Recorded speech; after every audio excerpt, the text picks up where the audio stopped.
Hey, everybody. Good evening. Happy holidays. Welcome to the 125th episode of the CAF Update. It's nice to have everybody here. Like I was just mentioning to Jeff in the green room, look at this. I am switching back to Coke, everybody. The tea that I've been drinking for the last couple of weeks is not doing it for me. So I tried. I gave it 2 weeks. It's not working. So we're back to Coke, and I feel a whole lot better, I have to say. I think it's probably the sugar, but I don't know. Nothing was working. I tried a few other things as well. Maureen had got me a few concoctions that were supposed to kind of lift my spirits every evening, but it wasn't working. And after yesterday, I just felt like I was going through slow motion during the Dueling Dealers episode and needed the real thing to get me going. So welcome to the show. Nice to see all you, as always, Gabe and Mr. Easy Go Lucky. Jeff, you're in the chat. And Peter and Sean and West and heck, everybody. Rick is here, of course. And Dino, nice to have everybody addicted to the caffeine. Thank you, Dino. See, now I feel much better. That deserves a sip from this. So we got a big show tonight. A lot of things to talk about and review. I've got, I think 4 videos of different things to show off. So it's been good, but it's been a busy week. I'll tell you, it's Maureen has been out pretty much the whole week taking care of some other business. So it's been I've been flying solo and probably not eating as well as I should, but we've been getting a lot of work done. And as everybody knows, I've been working on that feedback thing. I hope you noticed that I rolled it out this week. Well, actually yesterday sometime. But it's out there. I'll show it in a few minutes. But before I do, as you know, we did have James on last week, and we're going to be doing a poll every month to set what our sketchbook themes will be in 2023. And this first poll that we run will determine both the January and the February sketchbook themes. So like the number 1 vote getter will be January, the number 2 will be February. So I'm going to put together a poll. We've not really done one of these through that bot client that I work with, but we're going to give it a try tonight. There should be some notes going into the Maureen is gone. Party at Bill's. That's exactly right, Wes. But it hasn't been much of a party, unfortunately. Not enter yet, Marcus. But let me see now. So there's some notes in there about how to do the poll, but as many of you probably can also see, it didn't give you any of the options. So I'm going to switch over here and give you a link in the chat that will allow you to see what the poll options are. James pulled this together from the suggestions that came through last week, and it was I think we've got 11 options for you to vote on. So, and it tells you how to vote. It's actually an exclamation point, the word vote, a space, and then the numbers 1 through 11 to pick which one you want to vote for. So here, let me put the link in the chat. I will definitely go ahead and remind you of that. We'll figure out what the top vote getter is sometime, probably right before the CAF update. But there you have it. You can go over to the Bottissimo site to see it, but you got to put your vote in the chat. And again, you put an exclamation point, the word vote, then a space, and the number 1 through 11. And that'll get it done. And I'll be able to monitor the votes as they come in and let you know what topics will be selected for January and February 2023. Thank you, James, for pulling it all together. I am a Coke connoisseur. I love tea. I love tea, actually. I used to drink coffee all the time, but I switched to tea 4 or 5 years ago. So it's my drink of the morning. It's my drink of choice to kind of get me going. But it wasn't working. I would drink another cup of tea at 6. And it's not the same. It's just not the same as drinking Coca-Cola. And I did look at some of those other versions of Coke, Coke Zero and all that stuff. And I've never been a big what are those alternatives to sugar that are out there, NutraSweet, whatever. So prefer the real thing, and so that's why I'm going to stick with that. So the sketchbook poll is out there. Feel free to follow that link, see what the options are. Ian's going to get a hug here from the bot at any minute. But see, Coke Zero, I couldn't do it, Robert. I tried, but let's see. So let me go ahead and just show off the sketch. So I don't want to say sketchbook, the feedback stuff that we put in here. I'm sure, like I say, I think probably a lot of people noticed it because in your profile, there is now, well, there's a few things in there. Actually, there's two good things to talk about. Let's pull up the window for this, and I'll share that with you guys. I guess we could actually go to James's probably, since we're talking about James. What do we got here? Does James have any feedback? He's got 2 feedbacks. So the green box has been updated and cleaned up a tad as well. As you'll see right now, there is, after James's name, there is also the number 2 with a thumbs up, meaning he's gotten 2 feedbacks. Of important notice here, everybody, is we now display the last login time. I think I talked about that a year ago, and then we never implemented it and put it in there. But now you will always see a last login time. So when you're communicating with a CAF member and you're wondering, when was the last time this person was even on the site, now you'll know. So when you're texting somebody and they haven't been back to the site since 2010, it's a good guess that they are probably not active on the site any longer. So, but now it's out there, it's good. But the main thing, of course, was this feedback and the link here. So you can see if I click on this one for James has gotten feedback as a buyer from Ryan Jablonski, and for 2 different pieces of art that James picked up. So congrats to James on that. I was popping around just seeing who, other people who had gotten feedback. If I check out Mickey, I think he had a couple. Mickey's got a lot of art in his gallery. What does he got? He's got 3. I saw some people with 6 or 7. It was actually pretty cool to see it. Oh, I think Mark Levy here. Mark Levy left feedback for Mickey. Mickey as a buyer. Mark was selling during Comic Art Live. And as you can see, we're not showing the artwork image and we're not showing the price, but we are giving you the title from which the feedback was left. I hope that's adequate enough for everybody.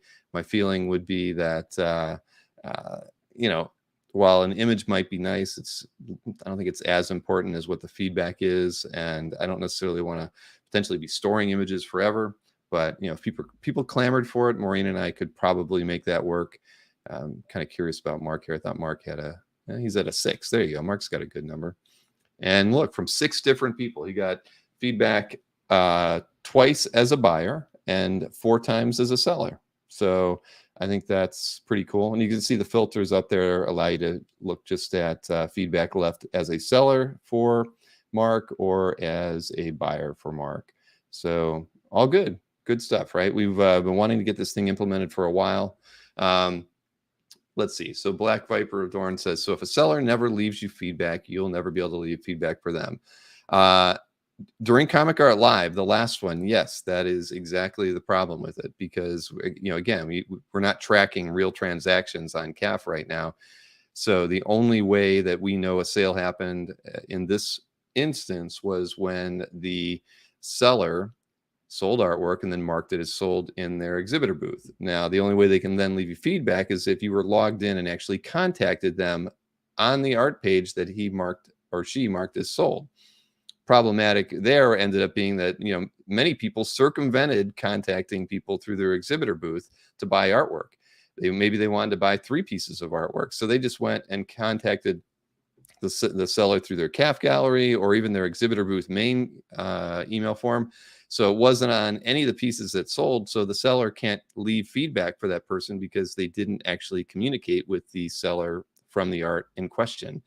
So that was how that worked there. But changes that are coming will allow a buyer to leave feedback for a seller once we actually know that a transaction happened between the both of you. So that is coming, but as of right now, that was how it had to work for this version of Comic Art Live. Going forward, I think we'll see some changes in that, where if the seller doesn't leave you feedback, you'll have the opportunity to go ahead and leave feedback for them. So you're saying, as far as I know, I did that. Guess they just not leave. I can tell you, I sent out a email 2 days ago. I think I sent it out on Tuesday, reminding everyone, the exhibitors, that if they had artwork that was sold, to please leave feedback. And there were a lot of people who did go in and leave feedback. I think even on Mark's did Mark? Well, he got feedback from a buyer to him from a piece. Yeah. So again, the reminder worked. You can see a few people left it before that. So bottom line, though, is we will eventually get it working where we can actually have a system that works well and doesn't require the seller to acknowledge that you bought their artwork. But again, going to take a while. Let's see, what is Michael Callahan's? Wes, the link doesn't show me voting options. If you're on the link, it should say, I mean, I can highlight it, or actually I'll just pull the window over for you. Let's see. When you're on the vote page, where you can actually see how the tallies are going up, see how it's in the little above the sliding bar here. It actually says, if you want to vote for Art with Vehicles, type !vote 6 in the chat. But you have to come back to the chat, just over there, or over that way? No, that way. Shoot, way over there. Type it in the chat here, so you can see what the vote, the !vote space number is. And Michael Callahan says that doesn't come up for me. I don't see the options, just the poll header. I don't know. I don't know. Take the don't have an answer there for you. How about if I take the link off of that?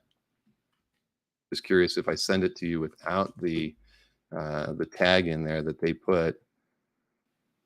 And G-Prez doesn't see it on his phone. I don't know. I mean, but if you go there and scroll down, it should show you the poll things. And I mean, and I don't know. If it's not showing, I don't quite understand. But if you want to vote for characters with obscure titles, that's vote 1. Large battles is vote 2. Homages is vote 3.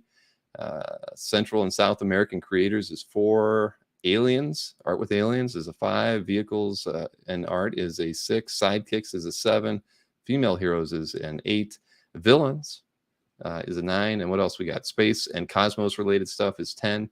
And then Transformation/Change. I'm not sure what that has no votes right now, but that would be 11. And again, to vote, it's an exclamation point, the word vote, a space, and then the number.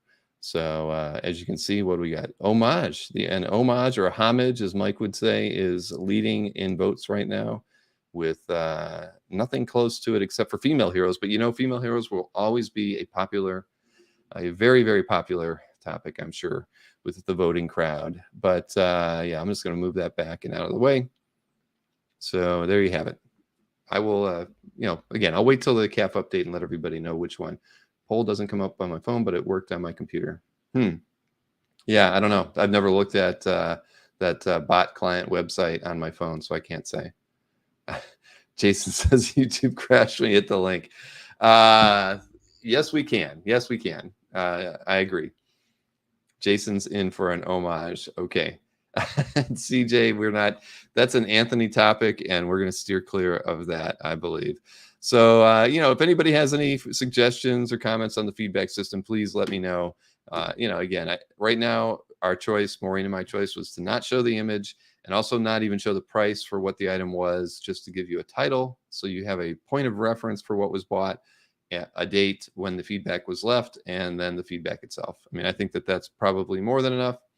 What is the goal of the feedback system, says Stanley? Well, the biggest problem with CAF is how do you trust the other CAF member, right? If you've never dealt with them, you have no point of reference. I mean, the number one question I get regularly about CAF is from members asking, can I trust this seller? Can I trust this buyer? And then a lot of people just don't even ask. They have their own preconceived ideas about what potentially makes a good CAF member be somebody they can buy or sell with. And if I've heard numerous times that people won't sell to people who have a CAF gallery if they don't have art in their CAF gallery. Well, if these people who don't have art in their CAF gallery are participating in buying artwork, they'll be getting feedback from which you can actually then make an educated guess about the validity of this person. But again, it's about trying to establish trust and also provide a level of responsibility for the buyers and sellers within the whole ecosystem. So that's what it's for, Stanley. And again, hopefully I think over time it will certainly solve some of the problems that CAF has always kind of been hamstrung by. 20 years of not having a feedback system has, again, we're the Craigslist of comic art right now, until there's some kind of uniformity set here for just transacting and leaving feedback for each other. So that is what it is. So nice to see people still voting. I appreciate it. But let's see. Alberto had an invalid. Oh, he votes for Captain America. Yeah, that doesn't work, Alberto. I know Captain, but we could put Cap as a voting option in a future set here. I don't think maybe I'm sure James is watching. He'll take notes. And Christopher Daly mentions, like what I hope, I think that the feedback system will increase folks' willingness to buy through CAF. And that is the goal. I mean, we need, it just needs it. I mean, it would be, once there's people with feedback, it's so much easier to kind of make those judgments. And I won't have to, so I get asked if Albert Moy is an okay person to buy from new collectors. They don't really know. I mean, there needs to be a feedback system for our dealer network as well. And I can tell you that I do foresee us taking it to that level. And even similarly, it would be kind of cool if when you're buying from the dealers who are in my network, that they could give you the thumbs up as well. I mean, it would basically extend the ability for people to gain feedback immediately, and you to reciprocate that back to dealers. Because again, I get asked about buying from dealers as often as I get asked about buying from another collector. So there is there's a strong sense of discontent amongst new buyers not really having those sort of mechanisms in place. So Albert is iffy, says West. Well, he can be if you're asking for a discount. Well, he's not iffy there. The answer will always be no. But yeah, you guys get it. So let's move on from the feedback system. But please, if anybody has any further thoughts about it, I'm very open to it. It is new, but I do feel it's going to become a very important part of the site going forward. I mean, we've needed it for a long time. But again, up until we did Comic Art Live as a show, I never knew when a transaction happened between a buyer and seller. When they just send an email through a contact form off of a piece of art in your CAF gallery, that's not a sale. It doesn't constitute anything. We don't have a status of you being able to mark anything sold. Comic Art Live changed all that. So now we have a kind of a foot in the door of the system, and I think it's going to grow from here. That is true. Albert does not believe in discounts, said Gil. And that's okay. I mean, I don't, I bought art from Albert and I don't get a discount. Michael says Albert will give you free cardboard. Hope Albert's watching tonight. Yeah. And Robert says the hobby needs a system for rating artist responsiveness for those. I mean, for me, that's so out of my hands that I don't know. I get it. There's plenty. What is there? 2 or 3 buyer beware commission artist lists out there on Facebook. There's plenty of those. I would just hate to get into CAF having this area of potential negativity that I can't substantiate, corroborate, or anything. It's really just relying on things that happen outside of CAF, and you have to. I mean, so I don't even know if a person really got had a commission made from an artist, right? And they're just going to come in here because they don't like Joe artist, and they're going to leave a negative, something negative about them. So I don't know if I'd ever want to go into that area, only because how do you validate any of that? How does Facebook? They don't validate it over there either. It's freewheeling. You can say whatever you want about an artist, but I don't really want to do that on CAF without. Unless we were actually taking commissions from people and things were going bad or good or whatever, but we're not doing that. I don't foresee that being a part of the process, although we do take them on Comic Art Live. So, well, you got a good deal there, Matt. That is probably one of the bigger things I've ever heard. But let's see, Christopher, what'd you say? Will we see another show where panelists pick top 5 artists from a book? Well, there are 2 that are being worked on right now. As we know, Tatiana was going to do a Batman one, but I haven't talked to her about it in a while. And I do know that Larry was actually working on one as well. So I should probably get back to both of them and find out where they're at. Larry's was more new, but Tatiana's was out there after we did the X-Men one. So let me find out where both of those stand, because that was a very fun show when we did the X-Men. Is anyone selling art tonight? Not here on the live stream, but maybe in the chat, Gil. Oh man, I'm not charging for a blue check mark. Yeah, no, they can keep that on Twitter. Right, and yeah, you get it. It just isn't. Artists are probably the last people I want to start getting into trouble with. I get enough trouble from the people I already work with, or or deal with through Dueling Dealers or the other sales shows I've got. Opening myself up to a whole different set of clientele that I really don't have direct involvement with in sales is probably not a good idea. Let's see. Drew Production says, "You mean sellers will not sell to anyone without?" Yeah, that is kind of the problem, Drew. And and again, by and large, and it's funny. It'll happen with somebody. I'll get that, and for me, it's easy to kind of talk to the seller, or say, hey, yes, that person has no art in their gallery, but they've been a member for 10 years. If somebody created a gallery in the last week and was trying to buy artwork from you, you might be a little concerned, or that day. But if they've been on CAF for 10 years, and on top of that, they're a premium member, because I can tell you probably a quarter of the people who pay for premium memberships on CAF don't even have art in their gallery. We already know that half of the people who log into CAF every single day don't have art in their gallery. But but I always try to steer people to stuff like that. If they don't know, if they feel like the person's questionable, I'll always say, well, they've been on the site for 5 years. They're certainly not. They didn't wait 5 years to perpetrate a scam on you. They're probably, it's a legitimate guy. I don't know them, but keep that in mind. Don McDonald has an affordable Perez Titans page on eBay, everybody. Anyway, so let's see. Let me move along a little bit here.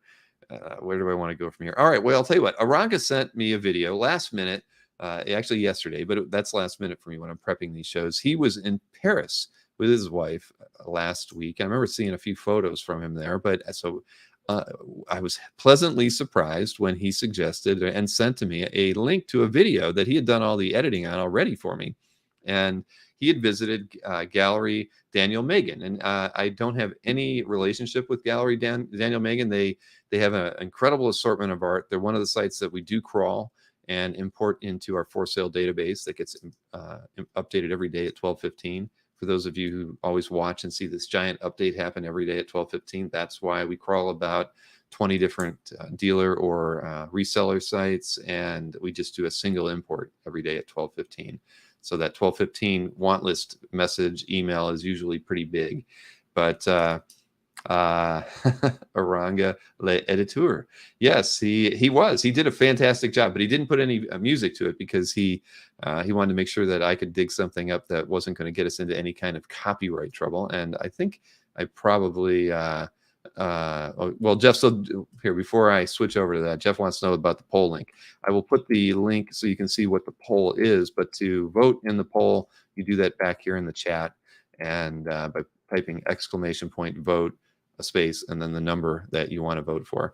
So, all right, so back to Aranga's video. It's pretty nice. I thought about slowing it down because Aranga, he walked through the gallery, and it's actually a fantastic gallery. If I'm ever in Paris, I can guarantee you that I'm going to be going to this gallery, because you got to keep your eyes on one of the corners in the front of the gallery, where there must be at least 60, 70 portfolios of art. So they have an exhibition on there for a couple of artists, but then they have all of their art, or much of their art, available for people to look at and buy. And if you check, they actually have at any given time about 1,800 artworks available for sale. So if you can check out their page on CAF and see that they've got a great inventory of European and American artists too. So let me go ahead and play this video for you. And again, thank you, Aranga. This is it was nice to see. I've always been curious about what their setup was.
pretty cool.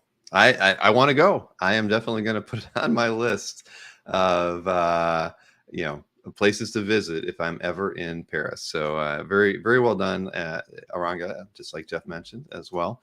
And thank you for that. The two artists who were exhibiting there, I mean, that was amazing artwork.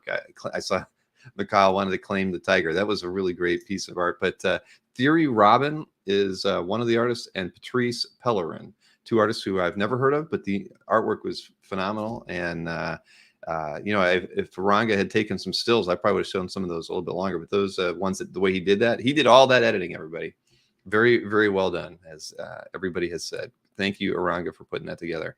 A classy presentation. I agree. So, all right, what do we got next? I think I would probably, you know what? I might as well go ahead and do the weekly flip. I think everybody saw that we teased that today in the mailing. That did go out late. I had to go to the DMV today, everybody, to get my Florida driver's license. It took me a little longer than I would have liked, but I got the mailing out around 6:30 today. So if you saw it, you saw that Jeff Wedding put together a weekly flip, and we kind of teased it.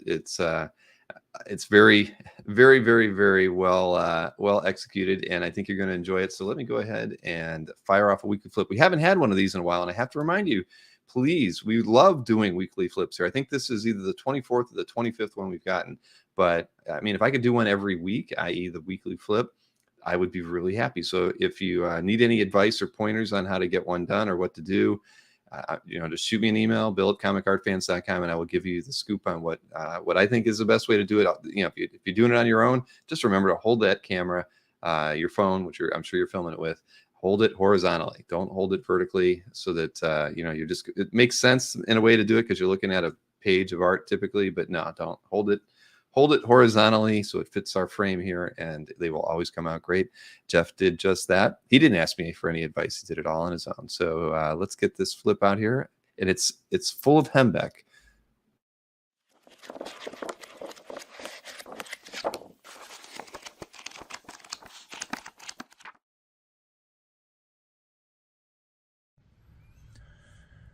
Greetings, everyone out there in TV land. I'm not sure how well this is going to go, but let's try a flip of a different sort. Clearly that says baseball card album. Had that since I was but a wee lad, and the baseball cards are no longer in there, and instead it is what is becoming the curated Fred Hembeck sketch card collection. Been buying sketch cards from Fred since 2010. He posts 5 of them daily to his eBay store, most days all year long. I would get them originally and then hand them out as gifts. They make fantastic gifts for anyone who's looking for stocking stuffers or a little something to tuck in a card. And then about 2020, as part of my pandemic process, I started to focus in on what I wanted to curate and keep in the permanent collection. So what better way to start off the album than with Fred, surrounded by some fanciful characters, including Furbush Man and his girlfriend Calendar Girl, Hot Stuff and Wendy the Good Witch, always kind of partial to the Hawaiian Punch mascot Punchy, and of course, Frisch's Big Boy in the greater Cincinnati area makes me think of going back to visit my grandparents when I was a kid. For those who know me, I am a Star Wars fan. So what would Fred collection be without a Star Wars assortment? I'm starting to move towards some themed pages. I've got some placeholders here now that I've got the nice group card in the middle for Chewbacca and Luke Skywalker to finish out that page. To kind of show how long this has taken to start to assemble, these 3 cards, if I recall correctly, I got in 2011. The center card was 2013. Yoda was a couple years ago, and the Stormtrooper and Darth Vader were within the last year. When I first started getting them, they were black and white. So here we have Princess Leia and Han Solo. Those are the two oldest cards remaining in the permanent collection, both from 2010. Again, some placeholders at the top. Waiting a couple more Star Wars characters at some point down the road. I know I've got a Chewie here, but that's a Chewie with Han, so he doesn't quite fit what I'm going for on the other page. Early X-Men, clearly in need of a Professor X up there at the top, and then another early villain, Super Adaptoid and Porcupine, were some of my personal favorites when I started back collecting X-Men issues back in the day. That might just be a good spot for a Magneto or a Vanisher. We'll have to see. Some later X-Men, including Phoenix, Storm, Kitty Pryde, and the early New Mutants costume. Corsair, might as well toss in Arcade for a villain, and a nice Wolverine. Some Marvel superheroes. Couple different outfits for Black Widow. Nice Iron Man, Captain America, Doctor Strange at the top. This may need a beefier Hulk. Maybe to sort of match this one. We'll have to see if that one gets upgraded and traded out at some point. Again, more Marvel characters, including some obscure ones like Cloud down there at the bottom. Rom, always a personal favorite. And for a while, there was a slightly different style Fred was doing. Quicksilver is the only one I have left in that particular style. He was doing those off and on for the last few years. And then here's the start of the next Marvel page with a couple villains and a couple of sometimes villains. And maybe a new Daredevil. I'm just starting to read some of the newer Daredevil and Elektra books with my Marvel Unlimited app. And here's a DC page of characters. Static was directly a result of watching the Dennis Cowan shows on Comic Art Live recently, and then picking up some of the Cowan penciled Mace Windu issues in the last year or so. That central spot is just definitely waiting for a Batman or a Superman. Page of DC women, including a couple of different Batgirls and Carmine Infantino a la Fred, or actually it'd be Fred a la Carmine Infantino. Canary there.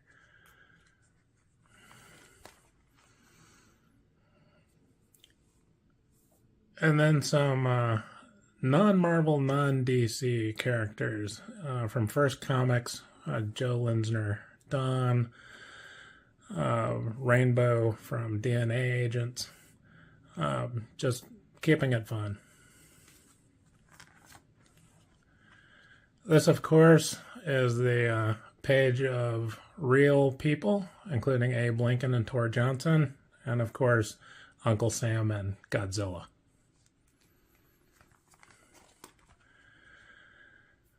Who doesn't love Herbie, the Fat Fury, or Bouncing Boy, or Fat Man, the Flying Saucer?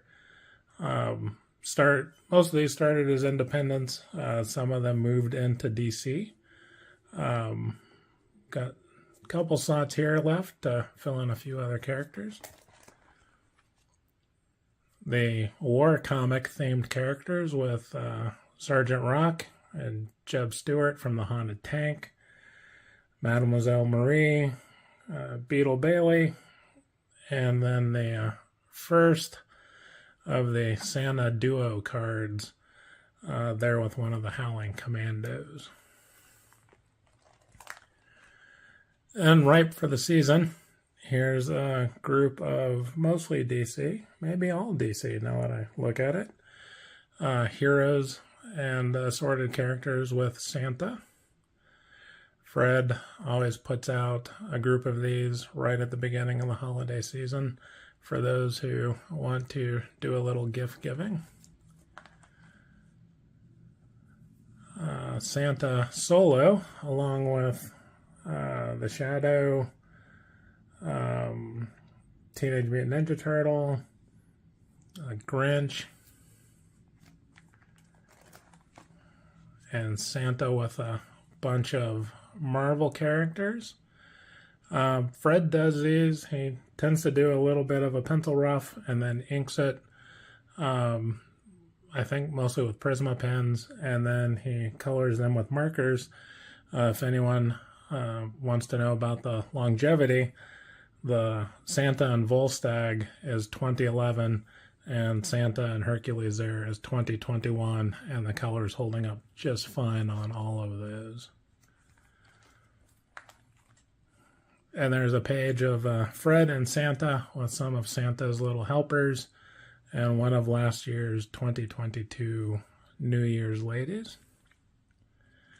And that is the permanent Fred collection. And in this binder, I have the Dueling Dealers set, along with the Sharon Snyder sketch card of Princess Leia that I got with my Kickstarter order. So that is a peek at the Jeff Wedding Fred Hembeck sketch card collection that has yet to be scanned and put into my calf gallery. But someday, as I get some of the themed pages finished, you'll see them there. Happy holidays, everyone. Have a good one. Bye.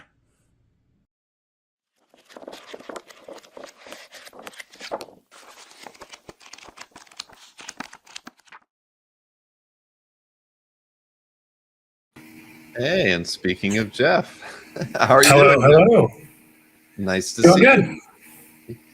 So thank you for doing that. I think we've had a few wrinkles in our flips in the past, but we've not done a whole sketch card one, let alone all Hembeck. That's pretty spectacular. Yeah, I figured, especially with the Santa themed cards, that doing it this time of year was just appropriate. So, and of course, most of the folks who I've managed to meet in person this year, now that we're sort of coming back out of the pandemic, know that I usually travel with poker chips and Hembeck cards on or about my person that I tend to hand out at cons and stuff. So, yeah, it just seemed like the right flip for me to start off with.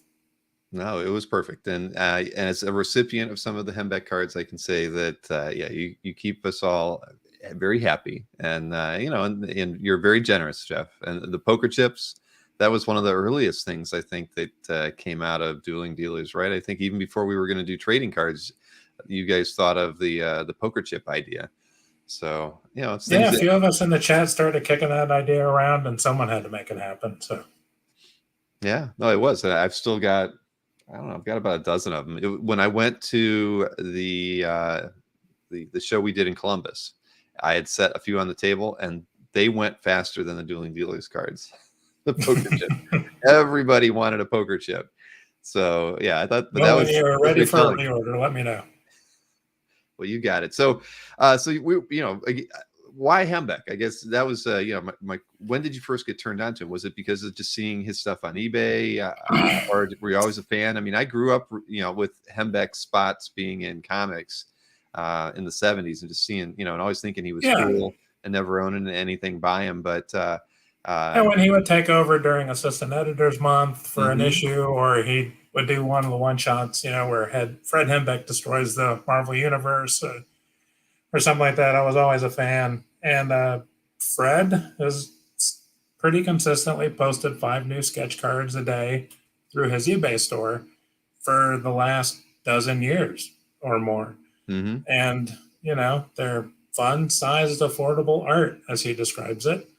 And it's a good way for us to continue to support our favorite artists. So, I frequently, take a look at what Fred puts up each day, and then see when I can happen to get lucky and win. So, it takes a while to assemble that binder full of cards. As I said, I've been doing it since 2010. So, it's just fun and affordable. And, it's nice to see that Fred envelope show up in the mail. And he tends to to pad the cards, he wraps them in cardboard inside the envelope, and it's always a different cracker or cereal box that he cuts up to use as that padding material. So then it's the second game to try to guess, whether it was Ritz crackers or Honey Smacks or whatever the packaging was. So have you, I'm assuming the spaces that you've got in there, like Professor X, you've bid on Professor X in the past. You just haven't won a Professor X yet. Yeah, Fred does take some commissions. He doesn't do it as often. And right now I've got a Professor X request in, but he's got a lot of stuff going on with the family. I know there's a new grandkid and stuff. So at some point, that placeholder will get filled, I'm sure. How many do you average picking up from him every year? CJ wants to know. Well, I started trying to track what I did this year, and I'm averaging about 8 to 10 cards a month.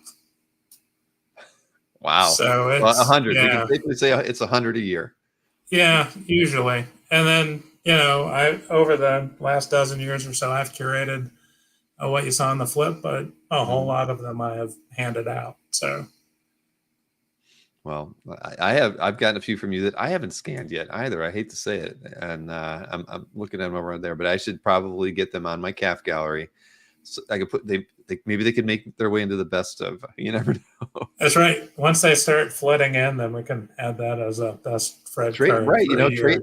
Sketch cards are not a category in the best of. That's actually maybe that's an oversight. I'll talk to Brian about that. But yeah, that actually makes sense. Why not, right? Why are we always just celebrating the covers, commissions, and the big stuff?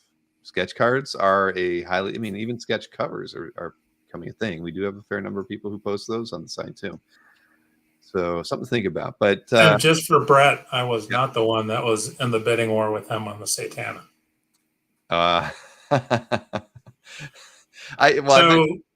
So most of the cards that I get, Fred lists them at a certain price. I round it up because I think he's lists them at like $12.99. Mm-hmm. I usually will put a $15 bid, frequently on a whole slew of cards in a week. And then if it holds and no one else is interested, then that's what comes to me. If it's a Star Wars card or maybe an early X-Men card or something, or when the holiday season comes along, I'm a big fan of the Santa cards. Then I might get competitive. But most of the time, if it's going up into that $25, $30 range on a common card, it's someone else. So don't always curse my name. Hortus mentioned that most of them sell for 15, so those are the ones going to you. But I did mention that in the email today. I said if you've lost out on certain Hembeck cards, you may have been bidding against Jeff. And I'll accept blame. If you pay an extra few dollars, it's going towards Fred's retirement, so it's worth it. Nothing wrong with that. I mean, you're Fred's patron. And and that's the cool thing is I'll tell you, I always looked at Fred's stuff, and I love his stuff. I actually own a couple of like 8.5 by 14 pieces that he's done for me at cons. So I already had it, but I always saw those, and I thought it'd be cool to get, but I don't buy sketch cards, so I really appreciate the ones that you gave me because those are the I had a few 8.5 by 11 and 9 by 12 pieces that he did, but as he moved further into retirement, he just decided that the small scale was easier and worked better for him, and the way he does the listings and stuff, it developed in a routine that worked. So I know he doesn't do the bigger commission pieces and stuff as much anymore. A lot of the bigger the ones that come out are the covers that he does for some of the trade publications and stuff still. Right. So yeah. Well, I think that at the end of the day, if he's making $100, $150 a day from selling sketch cards, that's not bad. I would take that if I could do it. If I could draw that. Yeah, if I could draw a Fred sketch card and become the knockoff, the bootleg sketch card and made half that, that'd be great. Right. And Mikhail says, does Fred con? The only time I've seen him at a con before, I'm trying to remember where. I think it was a Mid-Ohio con where I saw him at, but that would have been like 10 years ago or maybe even. Yeah, and I don't No, in recent years with all the pandemic stuff and And travel even right disruptions before and that. whatnot, I'm not sure. Yeah, what his con schedule is these days. No, I mean, yeah, I've only seen him that one time. Yeah, that's odd because yeah, you would think he'd be out a bit more, but I get it now. I mean, he's older, and a lot of the older artists are not going to the shows anymore, Yeah, and they are easy to ship, Ian. Definitely easy to get to ship he out. has figured out that he can mail them from home just through the mailbox as long as he only puts 2 cards in the envelope. So he'll break them up into 2 card shipments, Hmm. and it's great to get 5 or 6 envelopes in the mail all at the same time. It's like Christmas. I Yeah. kind of want to know if the beard representation on the back is always accurate. I'm not sure, but it definitely changes. Yeah, And during the pandemic, it definitely seemed to get longer. so he gives you that little self-portrait with every piece. That's good. Yeah. G-Prez, I don't know. I could probably promise that there will be Sharon cards in the future. She did the best job on all those cards, better than Mike, Anthony, and myself for sure. Sharon is the artist of our team.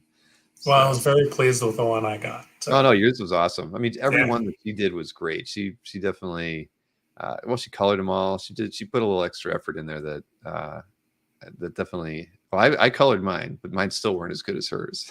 So, uh, but hey, the other reason we brought Jeff on today was because it was about a month ago, wasn't it, Jeff? Or maybe a little bit longer than that. Well, it was when the Kickstarter was going on, So it was right? when the Kickstarter ended. Yeah. Right.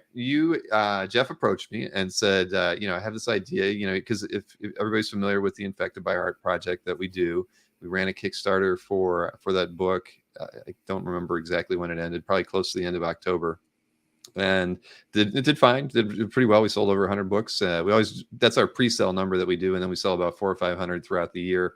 I don't know why they don't sell like 400 or 500 at the Kickstarter. It'd be a lot more fun for me to see that happen, but I'm Right. okay. I'm okay with them selling, a book a day for the rest of the year or whatever. But that's how the Kickstarter usually goes. But Jeff approached me, and go ahead, Jeff. Why don't you tell me what you suggested we do, which is what we're going to do tonight. Well, I always hear you talk about it. And for whatever reason, I just hadn't picked one up before. And so you made the announcement, I think, when there was 2 or 3 days left in the Mhm. Kickstarter. And I jumped on the website and I was like, well, this is the year I'm going to check it out and see what's going on. And I decided at that point that I would pick up 2 of the exclusive variant cover editions that we should do as giveaways. So tonight, I think we should give away one of the volumes, which I happen to have here, which has the San Julian cover on it. Yes.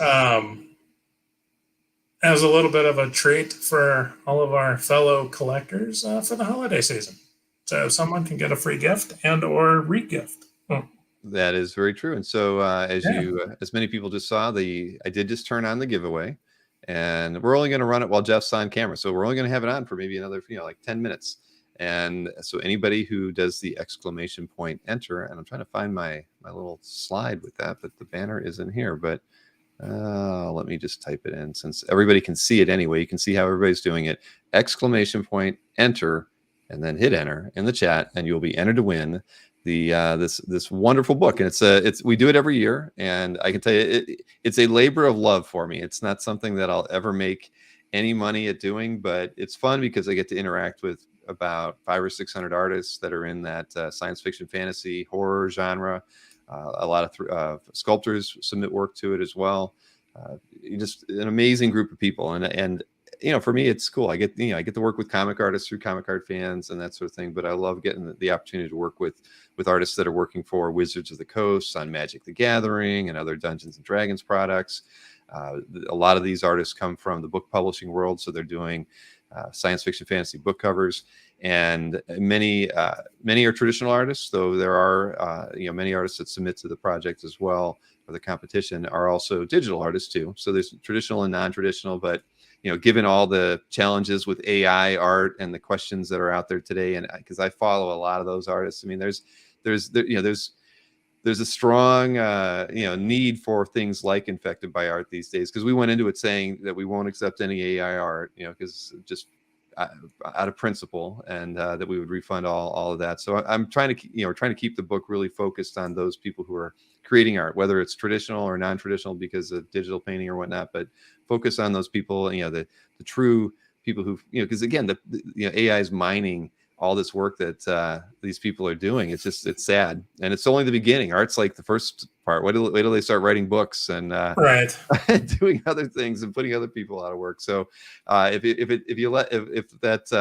any rate, so beyond all that, they're a great group of people to work with. They're phenomenal artists, and there's a lot of their art on CAF too. And as everybody knows, I've always been a big supporter of all illustration arts and not just comic art. And pretty much everybody in that book, if they're a traditional artist, has work on CAF, because a lot of the art collectors that frequent the shows that you'll find these artists at have been turned on to CAF by a few different means, and so they've been using CAF to show off their collection. So we probably have more Magic the Gathering artwork on CAF than any other site that's out there. So I think it's a part of my legacy, and we're in the 11th year doing it, and it's work, but I like I say, I really, really enjoy getting to be, rub elbows with these people. And so when Jeff said, let's do it, I'm like, it's a good way. I mean, I like being able to introduce these artists to the comic art collectors as well, because I think that there's things in there that I think everybody can appreciate, even if it's not something that you'd want to own. A book is a alternative to actually putting something on your wall. I mean, the work that we just saw at Daniel Megan's gallery, a lot of it might not be, it wasn't all comic art, but there was a lot of beautiful art there. And so, we can all appreciate it. And that's a lot. And as you said, on your part, it's a labor of love. And once you get one of these in your hands, you can totally see it. I mean, the time and attention that went into putting one of these together, and for everyone who can't hold one right now, it is a hardback. The San Julian one is limited to 100 copies. This one is copy 93 that will be given away tonight, and it's got a book plate that says so right there in the front, along with some really classy looking end papers, I must say. We try. That book plate was actually drawn by Giorgio Camola. I commissioned him to put that, because he always, if you look at the commissions that he usually draws, he always has a funky, cool border on it. A lot of times, depending on the level of your commission. And so I was like, would you just draw me a border? And if you actually look at it, you'll see it's horror on one quarter, then it's science fiction, fantasy, and then steampunk, I think is what I had him do, because I couldn't think of what would be the fourth category I could give him. So if you look at it, I couldn't possibly hold that up and have all that detail shown, but you can get lost just looking at the border on the book plate. Right. Much less all of the other art that is reproduced in this volume, I got to say. It was truly impressive when I opened these up here at the house after they showed up in the mail once the Kickstarter started shipping. And I'm not sure why I didn't pick one up before, but I'm definitely going to have to pick them up going forward. And I believe some of the prior volumes are still available, right, Bill? Most of them are. We have, I think 3 of the books are sold out now, at least 2 of them, and one might be almost sold out. But I can't even tell you. I think it was volume 2 is sold out, and I think it's volume 4 that it definitely is sold out. And we do print runs of about 1,000 typically. I think we've done a little bit more than that on one, and one we did a little less. But yeah, so it is limited. I mean, book publishing is not easy. Nick Perucci will be the first one to tell you that it's a really difficult. And today it's even worse. I mean, with the way costs have gone up, I mean, it's kind of shocking. We used to be able to print a book for almost, say, $12, right? And now at the level that we're printing at 1,000, they're more like $20, $25. So it's and I'm sure the shipping, just to finish off the fulfillment, is now another level than what it used to be. So. Oh my God. Yeah. We have so many people that don't buy the book because they're international, because it'll cost, the book will be $40, right? But it'll cost $70, $65 to ship it to Paris or something like that. And I don't have a distributor in the EU. I wish we did. I'd have to print more books, but that would make things easier. But yeah, so I really can't get into that market at all. Most of the books we do ship a few to Canada every year, but most of it is in the continental US, just because shipping is so ridiculous anymore. We do have 42 folks who have entered. I can highlight that now. See, just type exclamation point and enter in the chat, and we will draw a lucky winner here, and you'll get a copy of the book. Do we sell digital books? Stanley wants to know. You know, we with the Kickstarter, we have given away, we've offered digital books through that. We haven't put them into the store yet. They're actually in the store because that's how we distribute the digital book orders. But I've not turned them on to purchase, which is kind of stupid. So, because it's an easy way. So many people do use e-readers these days that we really should probably offer them. And those folks that don't want to ship to the EU. And the ones that don't want to ship, right? And so we thought about, that's why we did it on the Kickstarter, because we knew so many people wouldn't pay for the shipping. But yeah, I should make a note to get into the IBA store and turn the PDF ebooks on. Yeah, because they are, of course, more affordable. And while you're sitting around over the holidays in your Christmas jammies, that'll be an easy checklist item to work on. That will be low stress and not a lot of effort. I think you're absolutely right on that. Yeah. So we'll leave this open for another minute, and we've got 45 people who have submitted a entry to this giveaway. But so I guess we should probably say that whoever the winner will be can either email me through my CAF gallery, which is Jeffrey Wedding, or can email you to figure out the shipping address information and all that jazz, so that we can get that shipped out. I will not guarantee it before Christmas. No, you don't want to do that. I don't blame you. I'm not even sure at this point with the postal situation if I will guarantee it before New Year's, but sometime in the very near future, it will arrive on your doorstep. And please hit that like button, says Mikhail. Yes, yeah, but no, I completely agree. Hey, it's a free book, and they are heavy. Right. Does Jeff have any feedback? How can I trust him? I don't know. Did you buy anything or during Comic Art Live this last show? I did not, because I was on an airplane for most of it. That was right when I was headed back east for the big trip on the East Coast. And I missed all of Saturday sitting on airplanes and in airports with little to no Wi-Fi. Oh, that's and then with the jet lag and stuff, kind of just did not have the energy to scroll through stuff on Sunday, which was terrible, because there was some really good stuff I saw after the fact. So yeah, it was pretty good. I mean, I thought it was definitely on par. We had a few high ticket items like we always do that gets a lot of attention, and but no, there's a lot of good art on there. We didn't have the high sale like a couple in the past. Comic Art Lives always had like 2 pieces that sold for 6 figures, or at least really high, 80, 90,000. We had nothing like that. I think the highest selling item that time was in the 30s. So it was definitely a different kind of show, but you never know what people are going to bring. So, so hey, we're at 46 right now. I think we can probably go ahead and close the submission here. And let me go ahead and pick the winner, and it will be announced in the chat here. Let me pick that. It's working, and Kelly Goon has gotten the nod. Thank you, Kelly. Well, congrats, Kelly. There we go. Now it's posted in the chat too.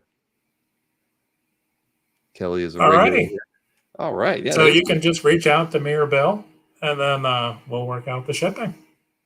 Perfect. Well, Jeff, I can't tell you how much I appreciate this. You are definitely a giving soul. You've definitely made my last couple of years very enjoyable. I mean, whether it was the cards that you sent me, or the poker chips that you guys came up with. I mean, all those things. It's just made the hobby so much more fun for me, and I know for all the other people's who have managed to pick up something from you. No, we've got a great community with us original art collectors, and if I can spread a little joy here or there, it's well worth it. So I did send another stack of poker chips out to folks. So a few people may be getting an extra little package in the mail in the next week. There may be a few Fred Hembeck cards in the mix with that as well, along with some other, not just Fred, but a lot of the artists that I'm personally friends with. I try to support them and pick up small pieces throughout the year. And, I sent a package to Jason D'Ambrosio, a I was trying to connect with him when I did the East Coast trip, and timing didn't work out. So I shipped him a package of goodies when I got back. And as I told him, enjoy it. It'll be a little surprise when you open it. But if it's something that's not going to fit in your permanent collection, then find that kid down the street and make sure you pass it along and get that next generation interested in original art, because someday we're going to want to sell our collections and retire, and those are the kids that are going to need to buy it. So that is very true. I mean, it's an uphill battle. Kids these days are they're very interested in more digital mediums, and traditional mediums aren't necessarily what they're going to be excited about. But I don't know. I think it's going to be around for a long time. But I completely agree. Finding ways to engage the youth in our collecting habits, I think, is a good thing. Oh, yeah. That's right. Anyone that we can join our cause with swirly knees. Oh man, yeah. Aranga said Jason should not be handing anything to kids. Yeah, you'll have to figure out the approach. Perhaps not say, "Hey kid, would you like some candy and some art?" Right, exactly. Right, that might be frowned upon. Yeah, don't talk about your etchings with them. Oh man, but or your Jeff crotch goblin. Right. But man, I do appreciate it, and helping remind people about that is extra special, because everybody knows I'm a terrible guy at marketing, but it's nice to just remind people of all the kind of things we do around here that makes that occupies my time, and I think definitely I hope continues to enrich all of people who collect and create artwork, whether it's comic artwork or the fantasy science fiction stuff that I love. So I definitely can't wedge another project in there, but I love doing the stuff that I've been managing to get done in the last 10 years. So, well, and I did pick up 2 of them to give away. So somewhere down the road, maybe early spring or something. Okay. We'll pick another time, and we'll continue to share the joy, because I know all of us OA collectors get infected by art. So very true. Very, very keeps true. us going. Yep. Well, Jeff, listen, I hope you have a great Christmas and a wonderful New Year. Your presence on the channel has always been much appreciated. You did a great job on the CAFU. I hope we do more of those. And I know that I feel like we were saying this the same time last year. We were going to be doing the CAFUs. We're going to be doing this, but I hope we have time to do more of those shows together, because, really, your knowledge and preservation and the things that we've talked about in the past definitely have been super beneficial to the hobby. Well, we'll figure out a new suite of topics and questions, and we'll get one done. All right. Awesome. Yeah. Well, thank you again, Jeff. Have a great night. I hope to see you in the chat. Cheers, all. Now that's awesome. Congrats to Kelly Goon on that one. And again, thank you, Jeff, for putting that together. That was a wonderful idea. And, he picked up a couple of the 2 LE. We make 2 LE books typically every time around, and he picked up one of each. So that was the San Julian one, and the other artist is named Mark Poole, a fantastic artist who Todd, the partner in the book project, he actually commissioned the artwork and used that as the cover of the book. So Mark Poole is somebody definitely worth checking out. He's just an amazing talent. He's actually one of my jurors for IBA 11, which we are in the jury process of now, and hopefully we'll have all that the artwork selected for IBA 11 probably be done by the first week of January. So I'll be sure to announce it here, because it's always good for everybody to check that stuff out. All right, so moving right along, I want to get a couple of things out of the way. The schedule would probably be a good one. There are a few things that I've added that weren't on there before. So next Monday, we are doing an auction recap. It will encompass both Heritage, Comic Link, and Comic Connect from the last week. So the Heritage Signature Auction and Comic Link that ended last week, and Comic Connect that ended on this past Monday. We'll do an auction recap. I do not believe that Albert will be available for that one, so it'll be Nick, Dino, Mike, and myself. Then on Tuesday, I have Shannon Weathers on at 9. He's my guest for an interview. But at 7 p.m., I got an email from 4C Comics that they're doing a 99th episode. I don't know if people follow the 4C Comics YouTube channel or their Facebook group streaming stuff, but But Ken and Jeff do a fantastic job. They do, typically do claim sale shows with artists, so they get an interview in and art drawn pretty much every week. And it's their 99th episode, their pre-Christmas kind of event. And so I haven't told them yet, but I am going to tune in and probably be on the channel for about a half hour. I'll probably try to be there sometime, probably around 8. So if anybody wants to tune in and hang out at any time during their show, they broadcast between 7 and 9 because they don't want to compete with what we're doing on the channel. So they're always done by 9 o'clock, but it's always a good time. Ken he's in Orlando. So I hope to see Ken in person a little bit more frequently now that I'm down here. But again, that I'll be hanging out with them and then doing an interview with Shannon. We talked about it last night after the show, but the 99th episode of the Dueling Dealers next Wednesday will be $1,000 and under show. There will be no CAF update next week. So I can say Merry Christmas, Happy Holidays, not Happy New Year, because I will be back before that. But there will be no CAF update. I can't do it from my mom's house. But on the 28th, we have that 100th episode of the Dueling Dealers, and that is our holiday special. And as everybody, I hope everybody saw that preview.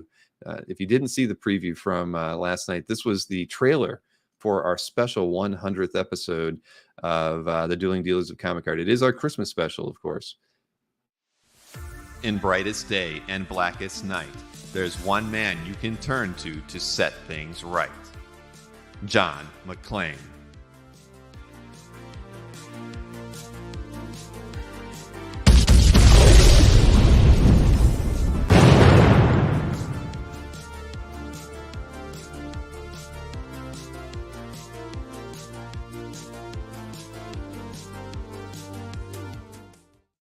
Yep, there you have it. John McClane will be a part of our Christmas special in 2 weeks on the 100th episode. So after that, I can tell you that the CAF update would normally be on that Thursday, the 29th, but that's my travel day back from Ohio. So I'm going to do a CAF update on the 30th. That'll be Friday night.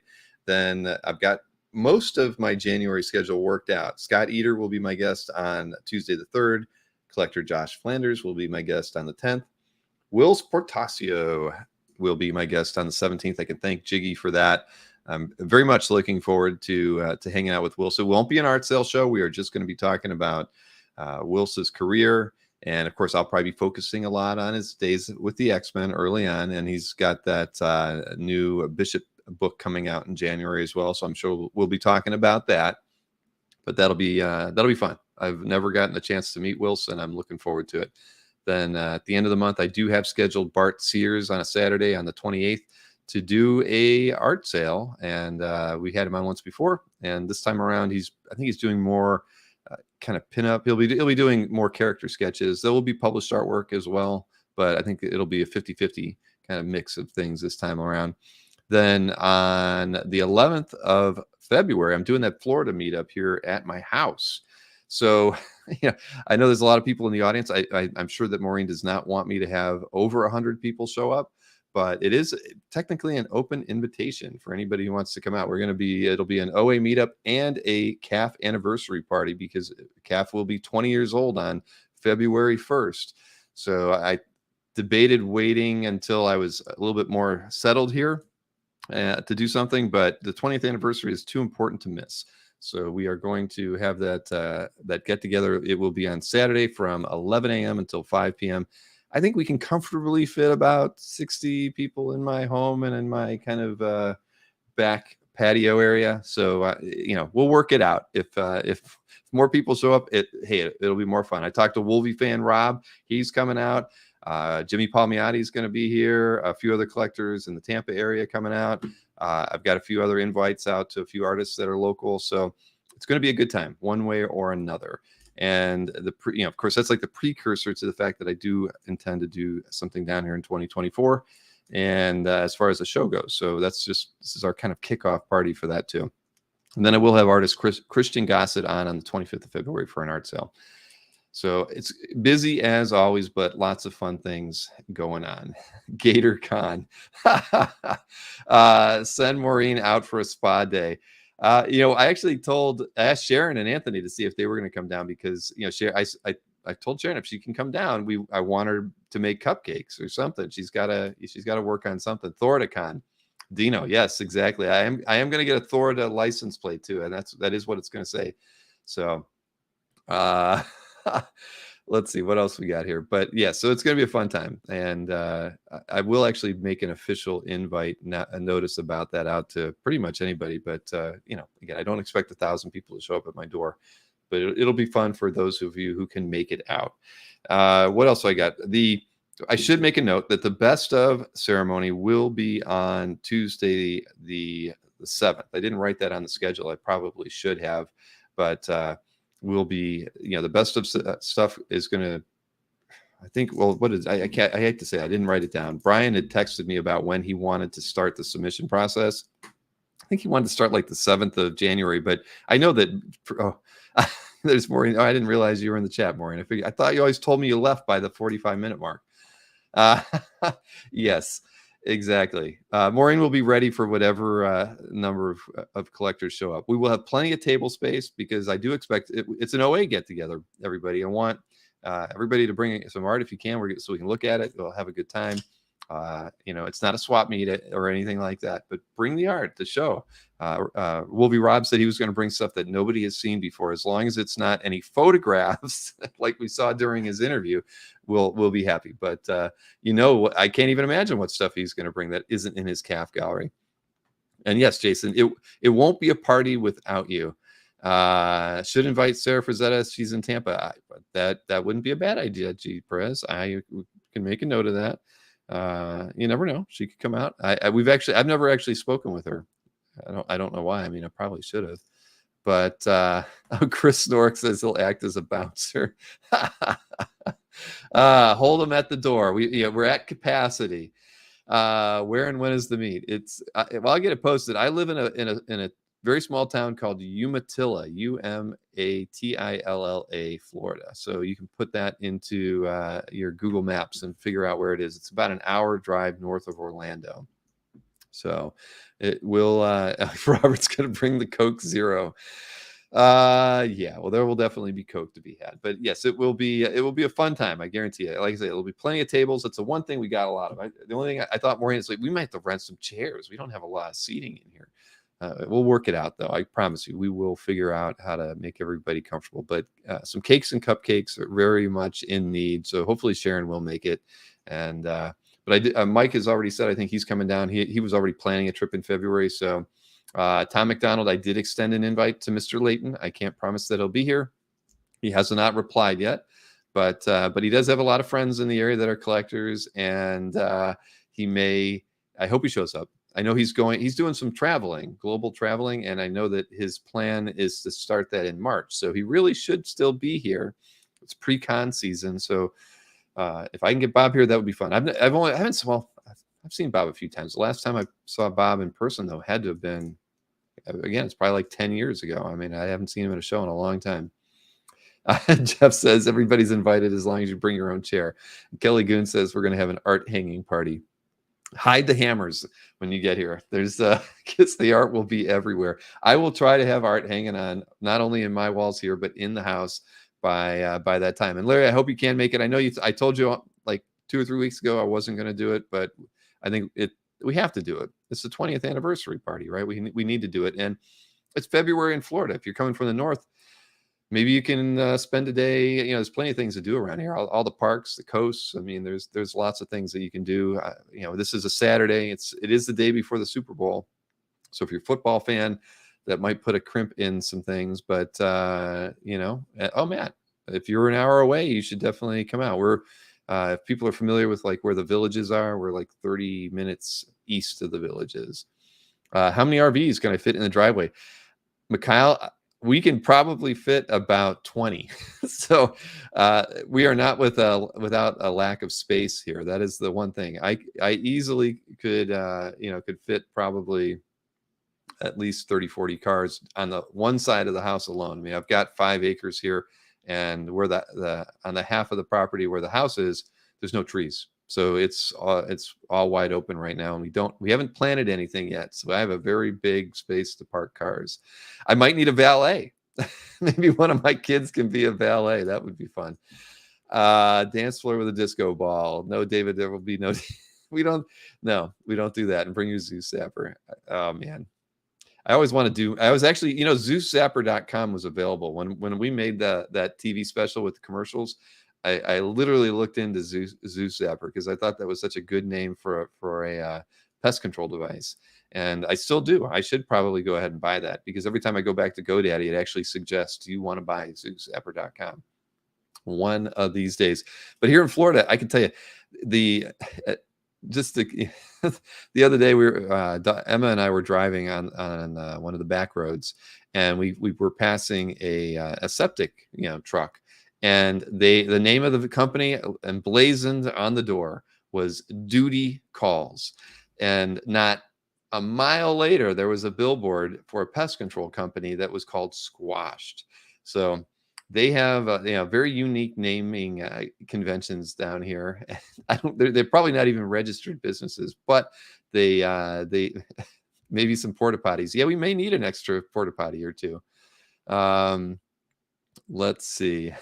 Anyway, Doozy Calls. Yeah, there you go, Marcus. I like that. All right, so there you go. But honestly, what I was going to do was I was going to create a Facebook event that was out there, but that would have at least some contact information, so people that want to come out, we'll make it easy, and I will send a mailing out. But I hope many of you can attend. It's going to be a good time, and if you can't make it, what do we got around the corner after that? The Heroes Con in June. I'm going to be at that one. I know that we'll be doing some kind of kickoff party the Friday before the show. I'm sure we'll do other get-togethers during the show, during the auctions there. So if you can't make it out, there's going to be plenty of other opportunities to hang out, within, during 2023. I'm planning on going to the New York Comic Con this year, but I'm not going to San Diego since I went to San Diego last year. Don't do Marcus. All right. Let's see. I got to keep it moving here. But as far as the best of, this is like my second to last opportunity to remind you about the best of those. Get your art submitted to CAF before midnight, December 31st, Eastern Standard Time, so that you can be a part of the best of. One of the things I did want to highlight was just a reminder on some of the categories, because I got an email from one of you, just wanting to suggest categories. We really don't change the categories too often, usually because Brian and I don't talk about it until it's time to start things. But just as a reminder for the categories that people can submit art to, you can only submit 5 pieces to the best of, but we have everything's published, unpublished when it comes to the comic book art. But there's a comic book cover category. There is a splashes and title page category. There is your interior pages straight up. And then what else do we got? We have a comic book pinups, illustrations, and trading cards. We've got strip art, commissions, and recreations, and I guess homages would be in that other one. Then mostly convention sketches and sketch covers in another. Then we've got media-related artwork that it's published or unpublished. It's always kind of sketchy when we get to these last ones. I've never been really solid on them, but these are the ones that we have grandfathered over for many, many years. We have the pinups, illustrations, and gaming art. See, those two are very similar in the artwork submitted. And then we have this other category, which the other category, it's always tough because, you look at it like this was a unfinished splash page. Well, why didn't it go in the unpublished splash pages thing? We don't really police these categories very well. But at the end of the day, those are the categories available, but we will be adding a DPS category. So the DPS category will include both splashes and spreads. So it won't just be double page splashes. But yes, Marcus, you're absolutely right. Thank you for a reminder on that. And Ron, we don't, what'll happen is when we open up the submission process, and it'll be early January, like I said, Brian was saying like the 7th or 8th, but we'll have it ready earlier than that, probably by the 2nd or 3rd. There will be a link in your admin menu to submit your artwork to the best of. It's a very simple process. It will only show you the artwork that you added to CAF during the calendar year 2022. And you just pretty much just select the pieces you want to have entered, up to 5, and then also pick the category that you're submitting those pieces to. So it's not available yet. We turn it on around, like I said, definitely by the 3rd, you'll be able to submit your artwork to the competition. So there you have that. All right. So next up, a couple of things before I get to one other video that I've got here for you. This, as you know, we're going to be doing a Kickstarter as part of the 100th episode of Dueling Dealers. I should have mentioned that already. I'll just show these again real quick. I can tell you, Ken Hazer is just an amazing talent. Nick Barucci is so fortunate to have Ken working with him on the art, the sketch covers he does all the time. But he knocked out these prelim drawings for us really, really quickly, and he's already done the inking on the 11x17s, and they're fantastic. I should have showed those, but I guess it's probably better that I hold them back till the Kickstarter goes live. But these things are fantastic, and all three of us will be owning the original art to these. Anthony's very happy. He does not look like Family Guy in the final drawing. He is a more not a very slimmed down version of Anthony in that middle one that you see right now, but he is less Family Guy, more Anthony Snyder, more svelte Anthony Snyder. So he looks great. But Ken did a great job on those. We plan to have the Kickstarter ready for the 3 books, the Vampirella, Red Sonja stories, which of course those are common stories. The covers are the only thing unique about them. But the Kickstarter should start on the same day as the 100th show for Dueling Dealers, so 2 weeks from now, if all goes well. We still have a couple things to iron out, but Dynamite will be handling the fulfillment, but the Kickstarter will run on my Kickstarter. So chin balls, yes, exactly. He's a Family Guy. Like, he didn't like that. And Jeff is making a good point around best of everybody. There are always more people that submit art to the competition than vote in the competition. For me, I don't really understand that, because I would think that, everybody who submits would be voting, and then on top of that, you would think that we would get at least a couple of hundred other people who didn't submit because they didn't feel like their art was worthy or whatever. They missed the deadline. They don't vote. I don't get it. But we really should have a better turnout with voting, and we never do. I don't quite understand that. Because especially we're always like a few people shy that the count on the people who vote versus the people who submit. So Ian says he loves voting. People are lazy, says Jeff. I agree. Well, they're not. We're not worthy. I vote, but don't submit. All right, Caesar. I get it. I do understand it, but I will do my best. We always keep the voting open longer than the submission process, because we're always like, trying to grind out a few more votes from people. So the same thing will happen. I will definitely send out reminder after reminder for people to get out there and vote. And voting is free. Thank you, Brian. I completely agree. At any rate, it's going to be a good time. It's one of my. It's our one event, right, that we do every year. The best of it's a lot of fun. I thank Brian for all his hard work over the years pulling it together. Mikhail will be my co-host that night. I'm sure Brian will make an appearance, but we made it. I think that awards presentation, a lot of fun. Last year, we always showed you the top 5 vote getters, and it kind of faded out, each piece until there were 2 left, and then showed the winning piece. It was good. We'll do something very similar to that as well. And the voting process has been streamlined. It is so much easier now than it ever was before. So I was contacted by Kevin Ono a few weeks ago, and Kevin went to a DC exhibit in Poland. It was called the Dawn of the DC Superheroes, and it was a huge art exhibit and movie prop exhibit. And this was in 2019. And amazing. If anybody had seen the Marvel exhibit, which I think started maybe a year before that one, it was on par with that. And the thing was it was supposed to come, I believe, to the U.S., but literally after it closed in Poland, we had the pandemic, and God only knows where this wonderful show has wound up. But no, there are no mail-in ballots, Kelly. So Kevin contacted me after he saw the exhibition that we did, that Steve Cruzier sent us for the Joe Kubert that was in Spain. It reminded him that he had all of this video material that he had shot from the exhibition in Poland. Now, I believe he went with Albert. There are no pictures of Albert in any of these. I don't know how he managed that, but he has given me the material, and it's a good look. So if you're a DC fan, and I'm starting to become a little bit of a DC fan, I would have loved to have seen the art, but what you're going to get here is a really good overview. It is a little bit long. I think it in total, because of the amount of material that there was, he had about I'm not even sure, was what the total value, there might have been, I don't know, 12, 13 minutes here. So I don't think it'll bore you, because it really was, it's a lot of good material.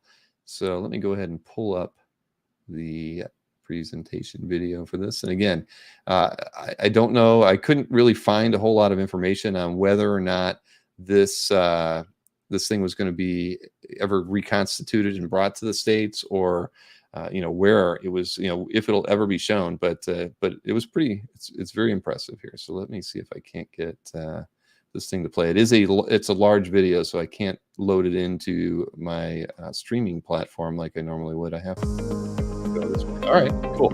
Okay, let me switch to full screen here, and I'll shut up.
All right. Hey, I figure I'll stop this now because it goes into this is a still photo section. There's a lot of movie props and things like that. I will post this entire video in its entirety about tomorrow with the, I'll modify it slightly and get it onto the channel for everybody.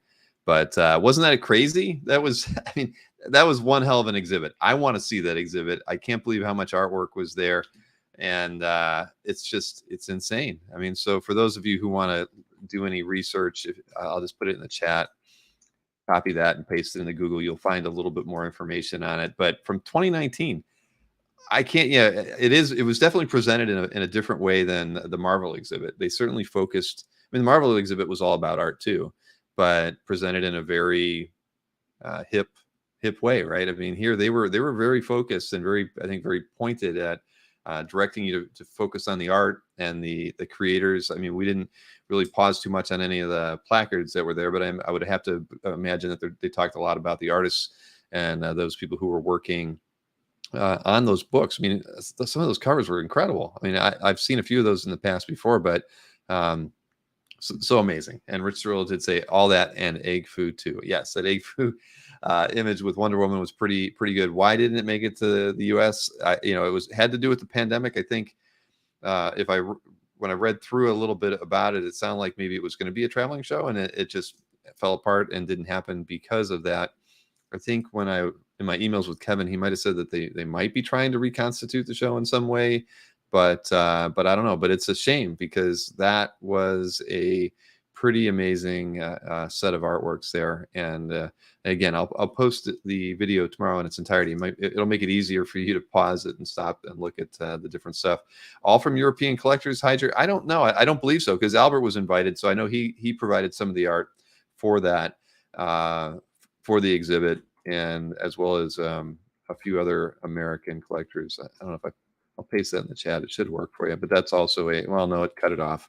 Well, if you do a Google for that other thing that I put in there, the title, Dawn of the DC Superheroes Art Exhibit, there are other videos out there where people kind of walked around and gave you, like Marcus just said, there was a lot of Albert art in there without question. So, but yeah, I've never seen that many great DC covers in one place, and I agree with you on that, CJ, for sure.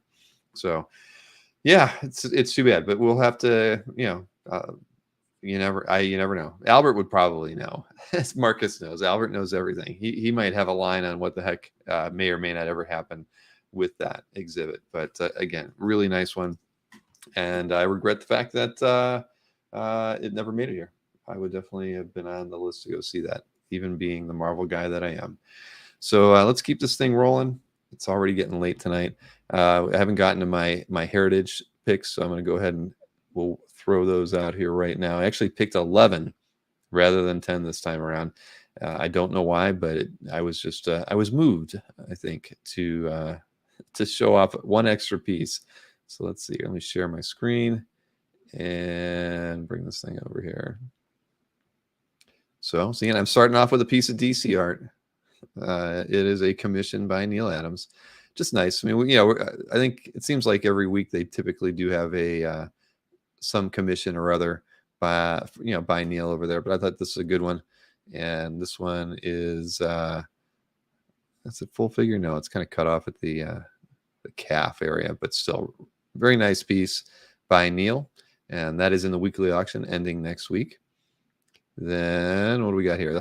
I mean, this one you knew was going to do well. It was already at $2,800 this morning when I pulled it up. This is a Ross Andru Esposito piece from Amazing Spider-Man 171 with Nova on it. Everybody loves Nova, as we know. Anything from his standalone book, of course, is always sought after. But hey, look at that. You got a lot of bricks in this one too. I mean, there's a lot of reasons to love this page, but again, I know there's a lot of Andru fans out there. Some folks actually say Andru was better suited for Spidey than even Romita Sr. I would disagree with those people, but again, Andru did draw a great Spider-Man, and this is a very nice page with a sought-after character you don't get in books too often, Nova. Then what did I pick here? Oh, this is a Marvel DC, so still showing DC a little bit of love. This was drawn by Jurgens and inks by Rubenstein. This was a Marvel versus DC book, and Bullseye is getting you know what beat out of him by Batman, as well he should. But yeah, nice panel layout on this. That was the one thing. That was the thing that actually stood out on the page for me beforehand. Was I love the 3 vertical panels, and then that inset one right at the bottom with Bullseye hitting the ground. I thought it was perfect. So outside of the fact that it's Jurgens art, the panel layout on this thing is really cool. So I like that. Then this is from Tomb of Dracula, probably like Vol 2 or whatever, because I think it was from 91. This was Colin pencils with Al Williamson inks. Just a pretty interesting combo. Those 3 top panels alone, I thought were worth the selecting this piece. But because he is Williamson is just doing some great inking on this piece. I mean, inking Colin, I think always has to be a challenge. But again, the panel layouts are really great. And then just tying it off with these 5 at the bottom, just very nice page. I really like this one a lot. And let's see. And I love Gene Colan, but I mean this is all about the inking on this page more than Gene's pencils. Then I'm a sucker for anything that Terry Austin inks, and so this was a Jim Starlin, Terry Austin Warlock Resurrection page. It's got this second piece they used to obviously kind of put in the background here with the stars and everything, but just you get Starlin pencils, which are always good, but I really appreciate Terry's inks here. So just nicely done. And Terry was just a prolific inker, and back in the day, you could talk about Byrne and Perez as being like the people who, when you appreciated their work, you buy the books. Terry was an inker who if he was inking it, I was interested. If he was inking Leonardi on Cloak and Dagger or something along those lines, I'd pick it up because I thought Terry was just masterful in his approach to inking, and like guys before him, like Sinnott and whatnot, he made everybody he worked with better. And I think this shows in this piece here. Then I thought this is a Weird World or Weird War Tales book, and this is a page 1 to like an 8-page story by Tony DeZuniga or DeZuniga, however you want to pronounce it. But for a skeleton and a skull, this is a great page. I really like the first panel even more than that bottom one, but I just thought this was really well done. Any trench warfare stuff is good. Peter, this would be a page up your alley. I know you're into the war stuff, but I don't know if you're into the weird war side of things. But this page is fantastic. Yeah, so the more I look at it, I like it. It's 50 years old too, 1972. Then I like anything that Paul Gulacy does. So this was from Punisher Bloody Valentine page. I'm not familiar with the female character, but I didn't even notice all those missing digits. But yeah, she took care of business in this one. Punisher doesn't appear to have done anything, but you get great inks by Jimmy Palmiotti, another guy who definitely made anybody he worked with look all that more better. I mean, great compliment to Joe Quesada, of course, on many titles, but this is just a really nice page. I like the 6-panel layout on this one as well. Thought it was cool. Edge borders just straight through the center for the panel layout. No defined edge on the outside borders. Again, just cool. I'm a huge fan of unique panel layouts, and I think on this one even I was caught off guard by the way that thing was laid out initially. And then I had to pick Apollo Serpieri because how often do we get to show Serpieri art when it's at auction?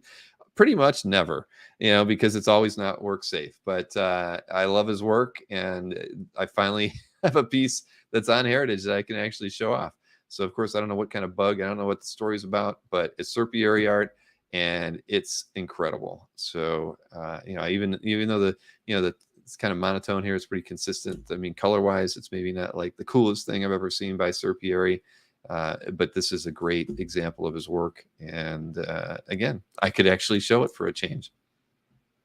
Then we've got a Bilquis Evely. This is a more current page just from 2021.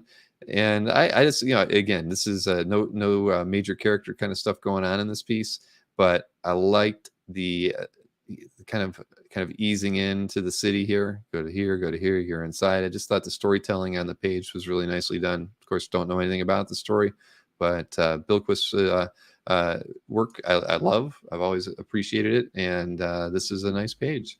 So, and and we don't always see like newer artwork pop up in these weekly auctions, so I thought that was cool.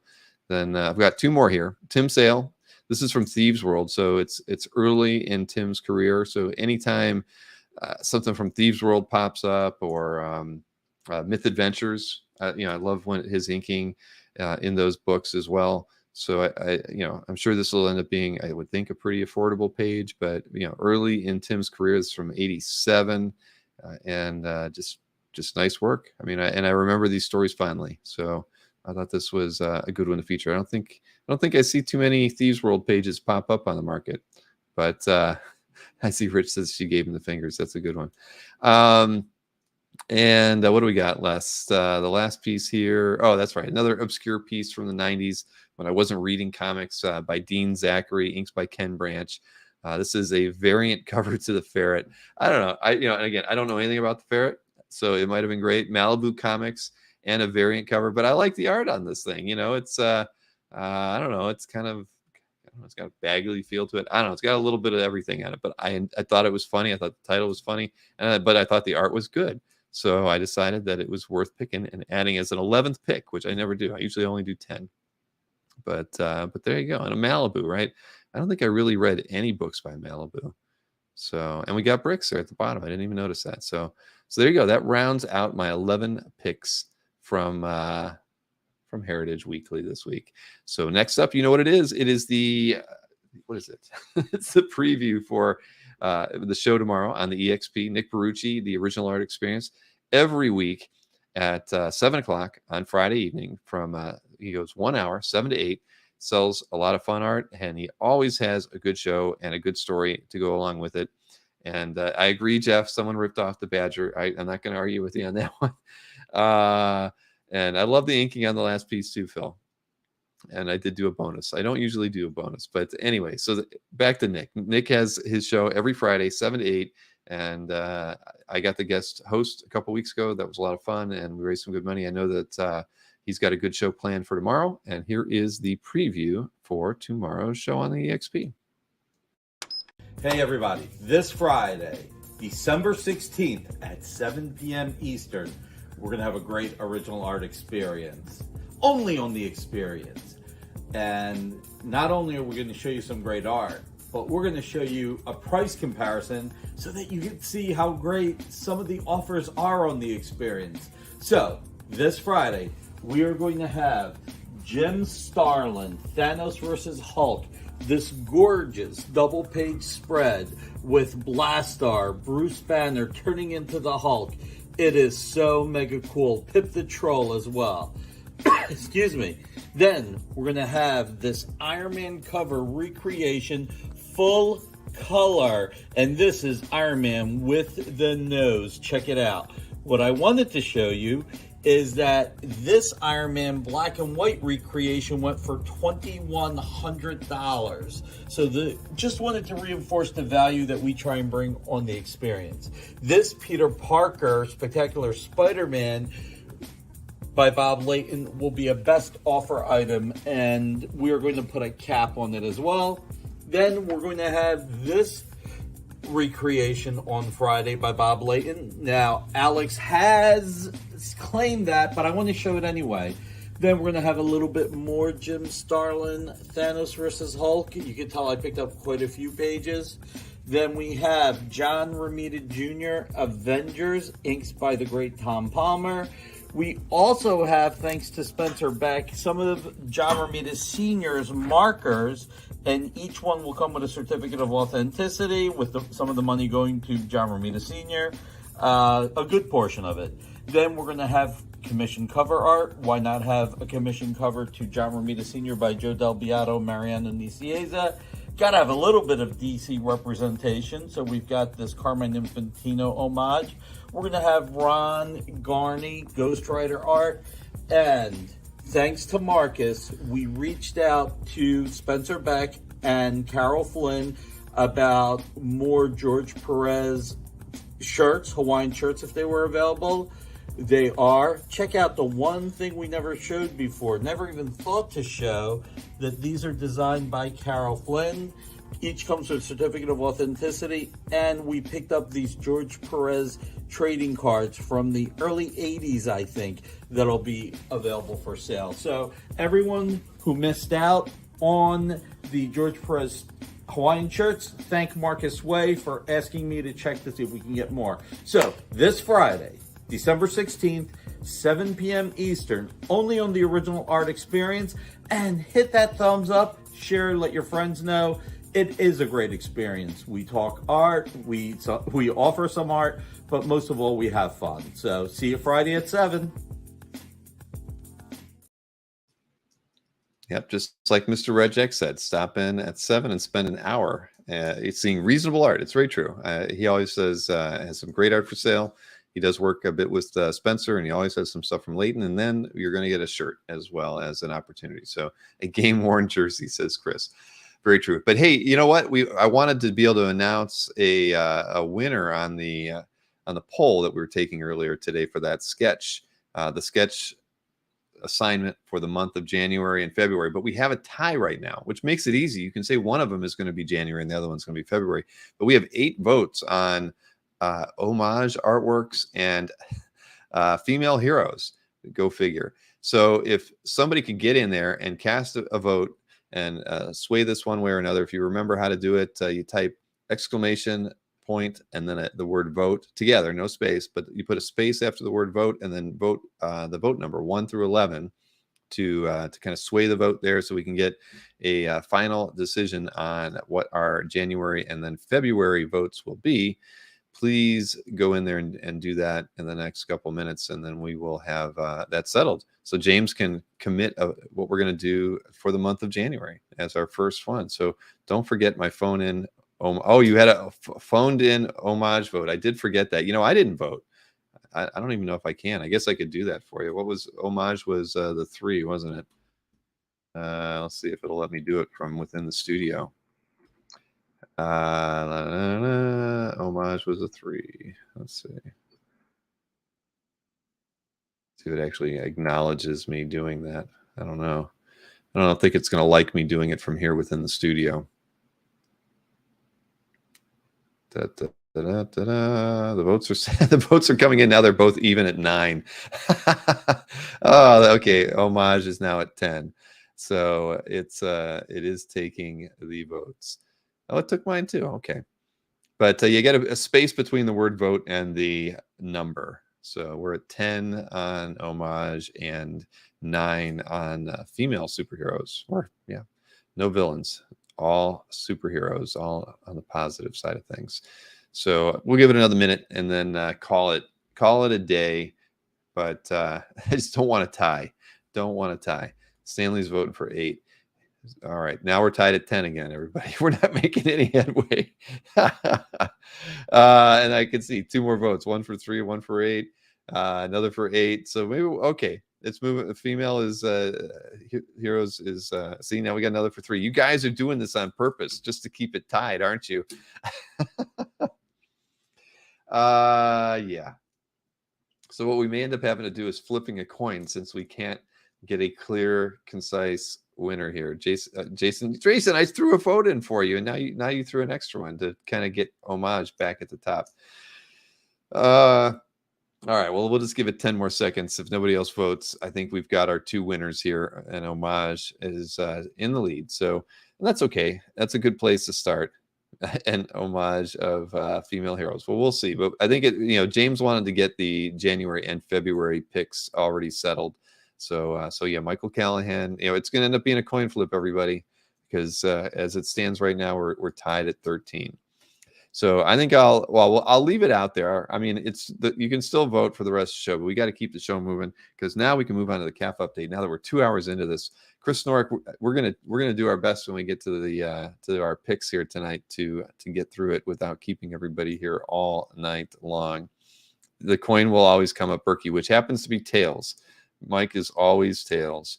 So all right, here, let me get the CAF update rolling here so we can get Mr. Snork into the show as well. I've got so many tabs open, I don't know where to go. All right, let's see. Let me highlight this one over here. But yeah, it kind of stands to reason that those two themes. So we'll get them out of the way early. Homages are always fun, of course, and I can't say that I don't think we've ever done a straight. It's a female superhero week or a month of sketches. But hey, it's a place to start. So one or the other will be our picks. So. All right, here we go. So let's get on with the update. This, of course, is covering last week from Monday through Sunday, so the 5th through the 11th. A relatively average week for both dealers and auction houses.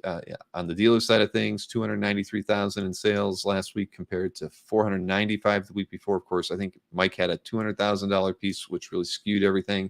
So you take that piece out, and we're pretty much right even. So at 293,000, that's pretty average for original art dealers for us. Berkey had the most in sales, 2 sales, 55,000. Felix had 31 sales, 50,000. Anthony had 83 sales, 36,000. He told me that number's not right. I don't know why, but he's probably right because we had that sale with him and he had 50,000 in sales in it. But for whatever reason, that's what came up in the report. Then Mark from Splash Page had 24 sales, 14,000, and Tatiana came in last in those over 10,000 in sales with 30 sales and 13,000 in sales. And she's been running that holiday special, pushing out an email pretty much every day with different sales and cool options on things to buy and combo and stuff. So I hope people are taking advantage of that. Lots of other sellers out there have been doing the same thing. I know Jason from Essential Sequential has been doing a lot of sales. He had an email that went out today. So if you've got extra money to spend on yourself after you've bought gifts for your family, friends, and loved ones, there are a lot of art deals to be had out there from reps. So pay attention to those. But definitely, I know Essential Sequential and Tatiana have been heavily doing art sales and good discounts. So let's see, dealers. Let me go ahead and show you the top 6 sales from original art dealers last week. First, of course, is the number 293, 110. And up first is a Steve Ditko piece. This is from Tales to Astonish 61. It was a splash page. And what did Mike write? This is the only Ditko drawn Silver Age Giant Man splash and story. So from 1964. Very beautiful page. Then this was a complete issue of Do a Power Bomb. This is issue 6. Daniel Warren Johnson, of course, sold by Felix for the asking price, $30,000. Then we saw this on Anthony's show. He sold this to Daryl. Actually, the Lone Wolf and Cub piece by Frank Miller sold for $18,000, which I think was partial cash, partial trade to make up that amount. Then another sale by Anthony on that same show. Bat Lash, he's had this for a while, sold for $10,000. And this is another one. This one's selling the show. I can't remember. But it's Anthony again, the Human Torch 36 from 1954. I think it was on there. This one sold for $9,500. Carl Burgos, Dick Ayers on that one. And then finally, same show, that Wednesday show, Wolverine Bloody Choices, page 11 by John Buscema, sold for $5,500 on the show. And, I can tell you that both Anthony and Mike I thought Mike wouldn't be into it, but he is. We're going to plan probably in January and February to do a strict website offer opportunity for both of them. Anthony will probably go first. It's always best to break the ice with Anthony. And, he said that, we've got a plan, and we will take pre-offers that'll help us sort of line up some things so we can get into it. I will not show the offers are going to come into us here at CAF HQ. So when I do the solicitation for offers, we'll give you 2 weeks notice.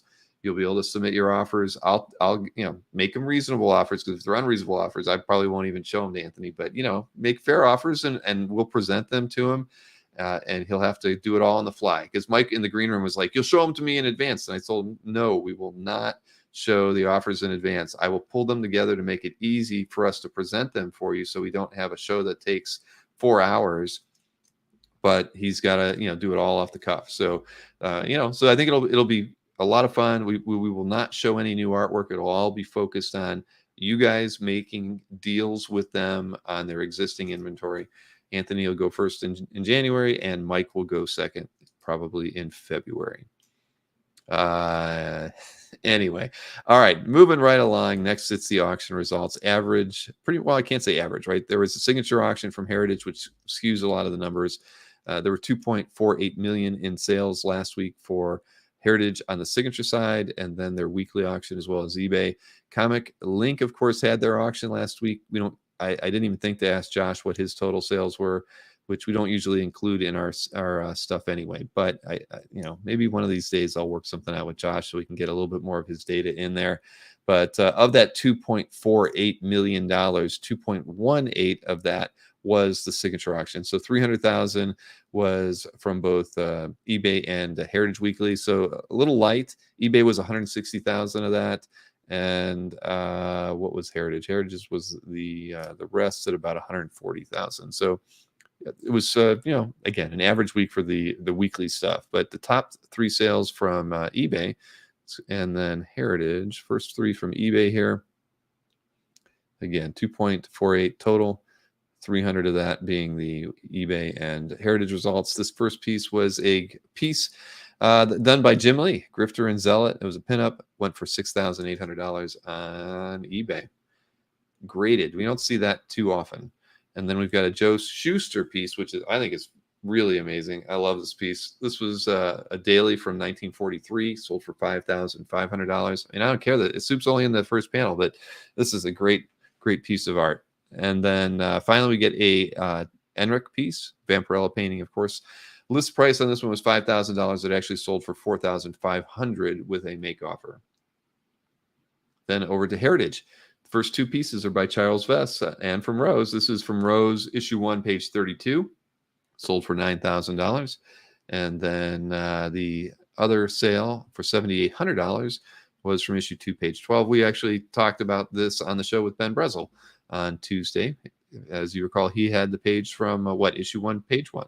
So that was that's good comps for him to see that are out there. And then I picked this one last week. I thought this was an amazing piece by Gene Day from Master of Kung Fu, issue 118. And DPS sold for $7,200. So I love that piece. It's one of these days I'll get a good representative piece from Gene Day. That one would have been a good one. So moving, now I can say I'm moving right along. Mr. Snorik. Hey, man, how are we doing? Good. How are you? I'm good. We're running late tonight. I apologize. I'll keep it brief. Really. Yeah, we can get through it. We can definitely get through it. So how you been? I'm good. Yeah. Another crazy week of work as people try and wrap everything up by the end of the year, but we're almost there. Well, that's good. I mean, it does. So you really get relied upon for year-end stuff. And Beginning of next year stuff. So it's all happening at the same time. So budgets and all that kind of stuff. Well, but do you get time off? I mean, what do you get around the holidays? Yeah. So it gets really quiet that week between Christmas and New Year's. And so I won't do, I'll take that time off. It's a great time to take off because a lot of other people do it too. So it's just, you're not getting stuff piling up while you're gone. That makes sense. That's good. Mm-hmm. I'll be in Ohio. So that's why we're not going to have a show next week. I know I think I mentioned to you, if you probably heard me earlier saying it too. No picks next week. And then we'll be, if you're able to do the Friday after that on the 30th, we will have a show that night. So I should. If you're not free, I won't hold it against you because it is still like. I'll have to try and remember will be the thing. I will shoot you an email, but we'll only do it for a week as far as our picks go. I mean, or what do you want? Did you want to do 2 weeks of picks? Oh, no, we don't want to do 2. Now that I think about it, it'll be just a lot of work. 1 week of picks is enough to go through. Yeah. All right. Well, let's get moving here with your picks to start us off. Let me move a couple things around here for me. So we got a Ryan Sook Futures End cover. Mm-hmm. I did something this week which I have never done before, which is I picked 2 pieces by the same artist. Oh, cool. And this is one of them. So spoiler alert, there's 2 Ryan Sook covers in my picks this week. I picked this because I love Sook. I love Grifter. One of my favorite things that Jim Lee has created is Grifter. So I love this composition. I think the ink work here by Sook is like just incredible. So yeah, that's all I'll say. Well, I agree with all of your points. Composition on this thing is perfect. and I thought the inking on it was pretty dang amazing as well. I didn't see this piece until you sent me your picks, but yeah, it's fantastic. I mean, it's so busy, but it's beautiful. I mean, again, I wish I could blow this thing up a bit more, but yeah, I mean, it's great. It's got everything in it that you'd want out of a Ryan Sook piece of art. Yeah. So much so that you had to pick a second piece. But who was the owner of this one? Oh, Foggy Bottom. Okay, So very yeah, nice. baller indeed. Baller indeed. A little bit of something different here. This is from Alexis Zirit, but I can click on this one. Here we go. Wow. Yeah, Yeah. this is just, I mean, this is like poster art, or like gig poster art, or like tattoo shop art, or that kind of stuff. But it is a comic cover, so it's comic book art. Mhm. This is kind of Zirit's milieu, and he always knocks these out of the park. So it's trippy. I'm obviously super trippy, but crazy, kind of gory looking. I just love the design so much. Yeah, no, I like it too. It has that I don't know, an album cover, kind Yeah. of feel. But yeah, I mean, Like a blacklight the poster. yeah, exactly. I mean, you could easily see it as a blacklight poster, but it's really nice. It's got the Kirby crackle. I like the line work in this piece, so nicely done on this one. And who's the owner of this one? Adrian Bell. I don't know if I've ever been in Adrian Bell's calf gallery. I'll have to check that out later. We do have some diehard Zirit fans in the chat, though. I know that for sure. Do we? Yeah. And this George was a Hodge Department of being Truth. one. Yeah. Department of Truth cover. I forgot to mention that. George Hodge and Tyler T are both huge Zirit fans. Yeah. Well, no surprise there.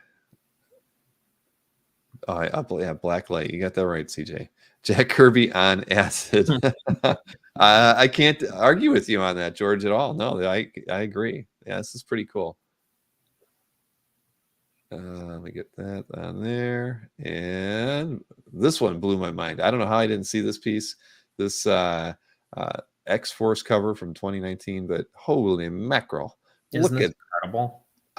This piece probably blew me away more than any of the picks that I had. I don't know how I didn't see it, but when I saw this thing, I was like, holy. I mean, I don't. Yeah, the textures, the layers, the washes. I mean, the level of detail is just incredible. The composition is so cool. I love kind of like subtle pseudo character redesign for Craven. Yeah. This is just absolute banger. It's got like the beast's head on him or something like that. Yeah. I don't know. But yeah, no, this thing is so, I mean, edge to edge. This is gorgeous. Mm-hmm. Absolutely gorgeous. I mean, I don't know what else to say. I mean, I love everything about the way I love the light work that's done in here with the inking, going through it as far as the textures that he's putting into here. I mean, he's got the strong outline on this beast hat, but then he goes in with this lighter ink to kind of give it the fur feeling. I mean, it's just so nicely done. I mean, I love how he drills way, way, way down in parts, and then parts of it are so light. Like, look at the texture on the pistol grip on the gun that's tucked into his belt, or the wraps on his arms. I mean, he's really diving in there and like rendering the hell out of those things. But then, like you pointed out, the stuff with the texture on the fur is just like light ink washes. Right. It's interesting where he's decided to, to stop with the 100% black and to switch to something else, because, he's definitely being selective, but damn, I mean, this thing is unbelievable. I mean, I'm blown away. I would love to own this. I'd love to, now that I see this, it's like, I would love to own something by him. I've never thought about picking up anything by Cassara, but yeah, this thing is unbelievable. Oh, can we see the color? Do you mind clicking on the? Sure. Let's see what we got here. Wow, that's actually pretty nice. That's very cool. It's better in black and white, but this is cool. It is. Yeah, no, it is nicely done. So yeah, wow. And you're right about it being beast. Obviously, it's blue. Yeah, that's funny. Oh, look, did he get like? This is some. Okay, the prelim, but hey. That is that's cool. I love process stuff. Yeah. Wow. Whose is this? I didn't even look. Oh, the owner? Yeah. Ed M from the United Kingdom. Okay. Well, again, that's another that's 2 CAF galleries in a row. I don't think I've ever been in. So so there you go. Jason says I'll ping him. All right, I will ping you after the show, Jason. Yeah, Jason's an acolyte for sure. He's been preaching that gospel for a while now. Okay. No, Yeah. that's amazing. I mean, I'm blown away by that piece. So let's see. So we've got a Carl Potts Jim Lee finishes piece. That's an interesting combination. Got to be, what year was this? 1988. Yeah, Huh. so this is his first foray into really, Marvel Comics was on Punisher War Journal. So Mhm. I mean, I picked it for the historical perspective, but also for me, like this is where I found the Punisher. This is where I found Jim Lee. So like all that kind of stuff happening at the same time for little 8th grade Chris was pretty cool. So this is a nostalgia pick as well. Outside of the fact that it looks great. I mean, this is tremendous art, really detailed. I mean, the action is all super legible. It's all clearly done. Carl Potts is not a slouch. No, not at all. I mean, he's somebody we don't talk about too often, but I mean, he was a pretty important character in comics, in the 70s and 80s, and he'd been in comics for a while. So no, this is nice. It's very nice. And I did not see this piece when it was added to CAF, and it's in Paul Ferentz's CAF gallery. I've been in his thing because I always recognize the Wolver Geek when I pop into his CAF gallery. So that's a good pick, very much so. I like this one too when I saw it. I wasn't sure if I was going to pick it, so I'm kind of glad that you did. But isn't that so cool though? It is very awesome. The only thing I don't know if it's the photo. I mean, it's a photo or a scan. It's dark. If it was that might have been what held me back from it, because I'm sure it's brighter. I'm sure like those little spectacles on his beak there look metallic, but still, just seeing this thing, I mean, it made me smile. It's so well done. Yeah. It honestly might be this dark. I mean, I follow Federici on Instagram. Okay. His work is dark. Okay. So I guess I picked this for a couple of reasons. One, I love how almost realistic this is. How effectively illustrated Scrooge is here, but how from a technical standpoint, the level at which he's painting is really kind of stupefying. Yeah, I mean, from that standpoint, it's ridiculous. But I also picked this because I've never understood the Italian fascination with the Disney ducks, but they love them. They do. I haven't understood it either, but I mean, hey, I think it's great. I mean, the artists that worked on Disney are legendary. Absolutely. Over there. And I don't know why that is either, but they just love the stories. They love the art. I mean, maybe that's, who knows, maybe some of the books got reprinted there a lot.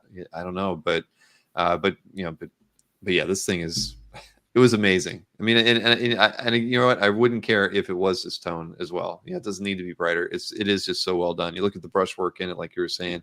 I mean, it's very, very well executed. Anything that a fine artist would be doing, it's done to that level. I mean, it is absolutely gorgeous. So Fabio's CAF gallery. I've been in Fabio's CAF gallery before. Great pickup. Mm-hmm. And I was going to pick this one, so you picked it too. I get it. Give me your reasons why. They're probably the same as mine. I love the lighting. Yep. That's first and foremost. I think the source lighting with the torch is just so well done here. I love the way the orange and the blue play off each other, with the blue in the background and the orange from the torch. I think is so cool. Norum, for me, I guess where I found him was from when he was painting those kids books that came with an album. Yeah. Like I remember the Fantastic Four ones being in my library when I was a kid. So I always liked Norum from that perspective. And then He-Man and things like that. But he's killing it on Conan here. I love this. Yeah, I mean, I picked it for the light too. I mean, that was the way the lighting is handled with the torch is just phenomenal. The colors here are great. Earl Norm was a really accomplished painter. I mean, you look back on anything that he worked on, go to CAF and do a search on him. and you'd be hard pressed to find something that you feel is like subpar. I mean, he was always really working hard on his craft, and I like this. I love the kind of Mayan, designs going on through here and the headdresses and stuff, and it almost reminds me of like back to my TSR days of like a module cover too. I mean, it's just so well done, and it made me happy on many levels. And yeah, I mean, this is a great work of art. I'd love to own it. It's beautiful. Yeah, no, it's but yeah, you took my pick, but it's okay. I appreciate it. So wait, who was this? I was happy to see you used it as the show graphic. It looked so cool on YouTube like that in that format. It really did. Tristram, I think I picked a piece from Tristram as well, and you can probably imagine which one that was. But we'll move over here. This was Jason's piece, right? The Chris Pichello, Mark Buckingham artwork. Yeah, I actually I think I saw this come up for sale, and I actually considered buying it as well because I don't have a Buckingham piece, and this doesn't fit my themes necessarily, but I think Jason got this for a really good price compared to what I've seen Bocello going for recently. But I love that circular panel, like everything that's going on that circular panel. And with I think this character's name is Skin. Is that right? The stretchy guy. I didn't read it during that period, so no, I don't know. I think it's Skin and Sink. And anyway, I just love how exaggerated the figures are, and he can kind of go ape with like their power sets. So this is a cool page. Yeah, no, I mean it's back to the panel layout for me. When I saw this one too, I would have probably picked it if you hadn't gotten it. But yeah, I love this. I love the circular layout there, and then I just love how the other panels just fit into it like that. So gorgeous work. Congrats on this one. And Jason has confirmed it is Skin, and Marcus did as well, and he got it from Rich Donnelly. Oh, okay. I guess I was wrong about that. There was a Bocello piece that came up on CAF like within the last couple of weeks that I remember being a smoking deal and thinking like I should pick that up, but then I didn't. Well, it's because you're still in sell mode, not buy mode. Yeah, I'm still reeling from a few weeks ago. Yeah. We all know that feeling. But so here is the next Ryan Sook piece. Yes. And who owns this one? Matt Moore. Gosh, Matt. Sorry, I didn't even bother to check before we do this. Congrats on this one. Yeah, this is a beauty. Pure and simple, I picked this because of that rifle. Yeah.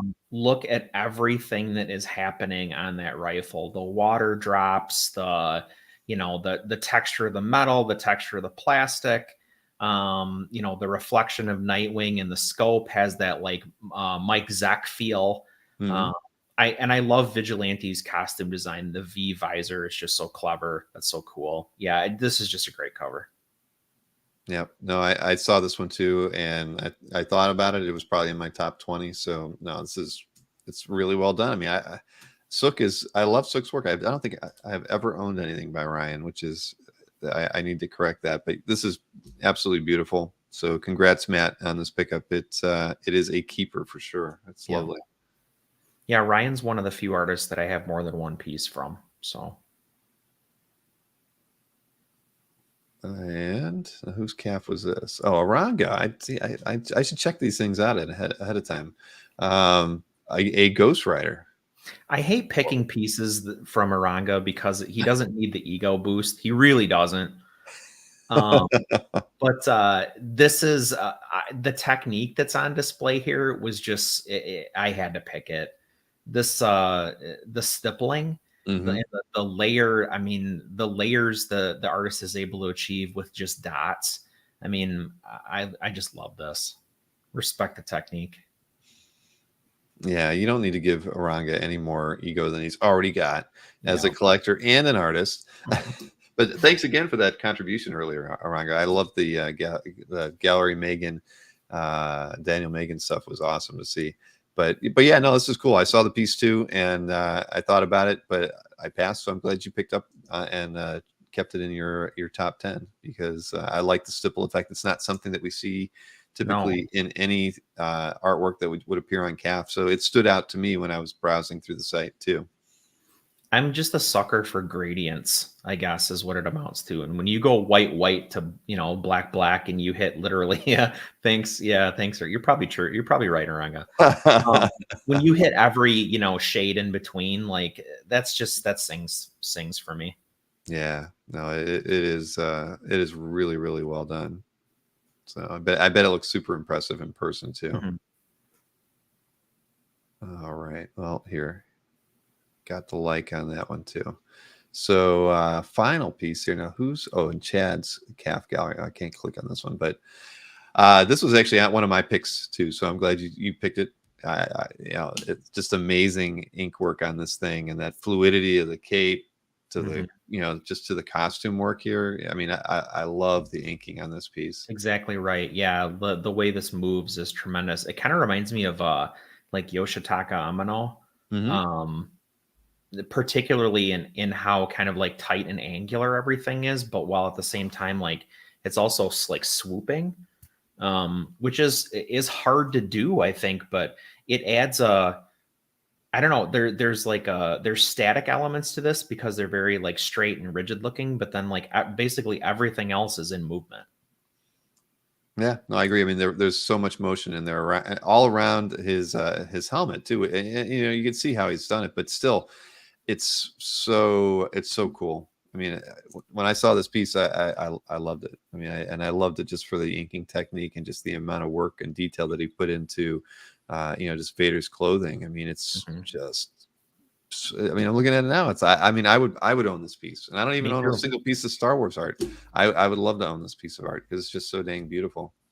I've thought about trying to pick up. I have like a couple Star Wars pieces, but every time I think about it, I think about Jeff Wedding and Spidey fan crushing my dreams. So then I stop. Isn't that funny how we as collectors do start, we think about those things. Who am I going up against? Or maybe I should just leave this for this collector because I know they're going to be interested in it. Will it make me feel guilty? I mean, we wrestle with these things when we see artwork that comes up. And it's true. And we think it's like when we're watching Dueling Dealers and you'll see somebody be like, where's Khalil, or where is McSpidey fan, that kind of stuff, because we are all kind of trained to know what everybody's kind of, touch points are as collectors too. And it does make you wonder about that, pause and think about them. And you wonder if they're looking at it right at the same time you're looking at it. If you're competing. So on that very topic, tomorrow, Felix is dropping Nick Darrington sketches. And if I don't get the Mobius themed Punisher sketch, I'm not going to be happy. I am not going to be happy. I know the piece you're talking about too. So, you're probably not the only person going after that one. I'm sure I'm not. But if you're in the chat, for the love of God, just think of me before let me have it. That button. Let me get one goddamn piece off of Felix's website. Have you? I honestly have never competed for anything on Felix's art drops. No good reason not to. I mean, but have you had any luck during 2022? No, not once. Oh, that's terrible. Well, I hope that streak ends tomorrow. Thank you. I appreciate that. And I'll tell you what, it is not for a lack of trying. Look at Marcus. I'm going for that one. Of course. Yeah. Yes. And Jason says, remind me, I'll try to get it too. Jason, you're the best. But I do know exactly the piece you're talking about. I saw that one too. It was awesome. So it's a beauty. Yeah. I know that there's no chance that I could try for two. I mean, there's going to be a thing. There's going to be a thing on there too, but I had to choose, and I think I'd rather have the Punisher. Cool. No, hey, or the thing could be a consolation prize, but yeah, you got to go for the Punisher first. It's like everybody does that. It's funny, because I when he was having his sight issues, I'm still kind of tied into seeing the want lists as they come in.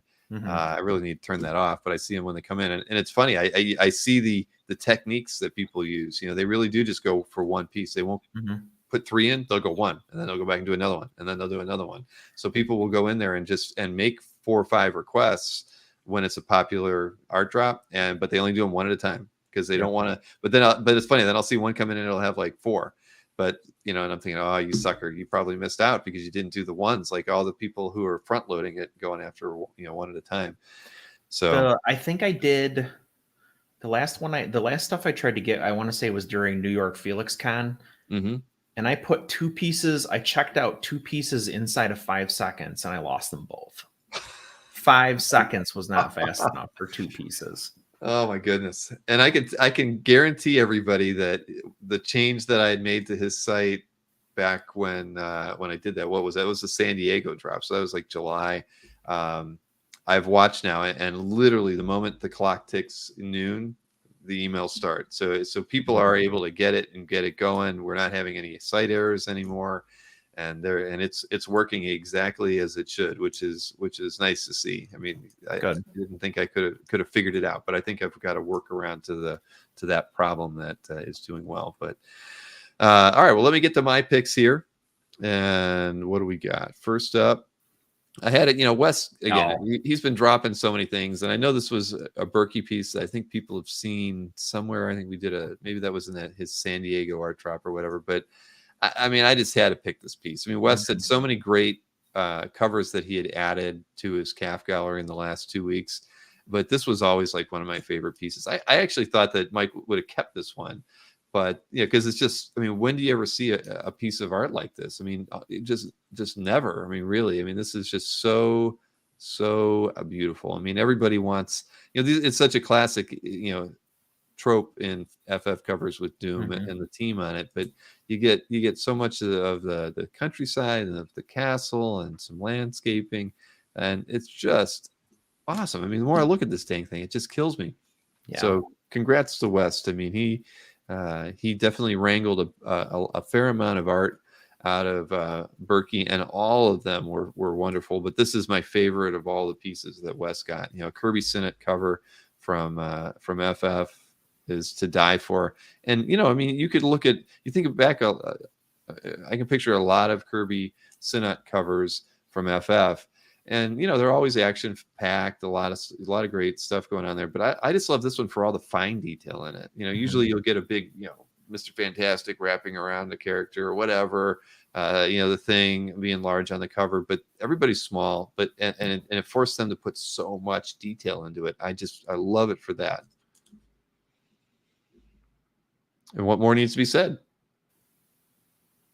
I think Chris might be paused. Oh, there he is. Oh, yeah, I was gonna say, normally you expect something more bombastic, but this is, this is really, it's an illustration. Yeah. Jason says he wants to know what he traded Berkey.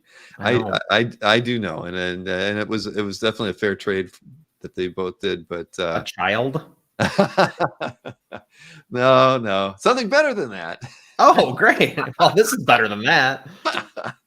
But yeah, no, it was definitely a good deal. And I don't even know. I actually don't know the actual details. I just know what art was. But again, West made out so wonderfully on these. I mean, so many great covers that Berkey had around, and they all ended up with West, and they're all killers. So yeah, but this was. I mean, I'm looking at it now, hands down. This is I'd have a print of this on my wall. It is so nice. It just blows me away the more I look at it. It's comics history. It really is. And I got to see this one in person too. And it was unbelievable. So stunning. So congrats, West. And so this is my Tristan Portal piece. This was the Bolton. And I don't think I saw this. Well, then there you go. I got more blood, on a knife. Yeah. I get maybe that's Tristram's thing. He likes that, but I love Bolton painting. Right? I mean, the way his characterizations are always kind of spot on. That eye, that nose, that mouth. I mean, that's a Bolton painting. If I've ever seen one. But it's easier to look back here. But I just loved it. It's the colors are very Frazetta-ish, but the painting is all Bolton. The creatures are very Frazetta-esque too. Yeah, exactly. But I mean, I just, and what was it for? It was a graphic novel cover. I didn't even read what it was for. I just loved the imagery on it, and I love Bolton stuff. I mean, now that we're talking about it, what's becoming more interesting about this to me is this is a Frazetta painting that like John Bolton put that woman on. It does. You know what I mean? Yeah. No, I see it. You're right. He kept everything super loose. Yeah. like Frazetta always would, and then he puts in this very detailed character in there in the figure, and yeah, I mean it's a Bolt, and it's unmistakably Bolton. I mean, Yeah. you know it when you see it. But yeah, it's funny. I didn't even think about it like that, but yeah, but again, Even gorgeous the piece. like the coloration on that corpse that's in the water in front of her, like Mhm. that's John Bolton through and through. Yeah. There you go. And Tariq mentions that Bolton's Batman is out of this world with Yeah. super long. Yes. Mhm. Couldn't agree more. So so that's my second pick. I mean, usually we try not to pick the same collector every week, or during a week, but I had to because I wanted the one that that I picked, and I had to pick another one, and this one always stood out to me. All right, so I've picked a fair number of Mike Perkins Swamp Thing Mhm. pieces, and they have to be super special, and this one is because we talk about the panel layout all the time, and I just love the way this one's done it. The way they've kind of got that full splash in the background, and then layer a couple panels on here. And again, Perkins, his work here is just stunning. And what were it was inked by, or not inked by, Ramvi. So this is all Perkins. I'm sorry. That's why I was a little Yeah. surprised to see a second name up there. I thought it was always Written all by. Perkins. Written by. We don't Yeah. get that too often. But anyway, so again, look at this. It This has is- action. It's amazing. I mean, Yeah. it is so beautiful. And right, you've got what the storm that's going on. You've got angles all over the place for the raindrops. It's just it's gorgeous. I mean, What I love so much about this entire run is the depth. mm-hmm. There is so much depth on these pages that it's insane. It's incredible. Yeah, I mean, the more I'm looking at this piece, I should be going over to the site and trying to find if I can pick up a piece. But these are just gorgeous. I mean, Look at the filigree almost on Swamp Thing's face. Right, I was looking at that, and yeah, it's amazing. Like you said, it's back to the inking providing great texture all through the face there. I mean, it is razor cuts. Yep, man. Nope, I'm super impressed with this piece. I mean, the more I'm looking at it, I am jealous. And like you said, look at that here. The way he's done the trees so far in the background. He just has to hint at them. And the hand on the left, that's basically like right in your face. Right. And the other stuff, the stuff that's in the background legitimately looks like it's 50 yards away. Yeah. Yeah. No, this is, man. No, I mean, I'm going to have to go back and take a look over at Ruben's site to see what's available, because it's freaking amazing. Jason Husa's buying all of it up. I know. I did forget to say that this was Jason's, but obviously, yeah. I mean, he has picked up quite a few. This is a brilliant piece. I love it. Let's see. Now, Aranza is somebody. She's actually a jury member on my IBA 11 right now. But she's a great painter. Sometimes her stuff is a little more loose, but so I don't know what was it. I didn't read the description to see what it was for. I guess it really doesn't matter. This was created as an image for the month of July for the 2022 George R.R. Martin A Song of Fire and Ice calendar. Okay, so it was a calendar piece. That's why it's kind of a square piece.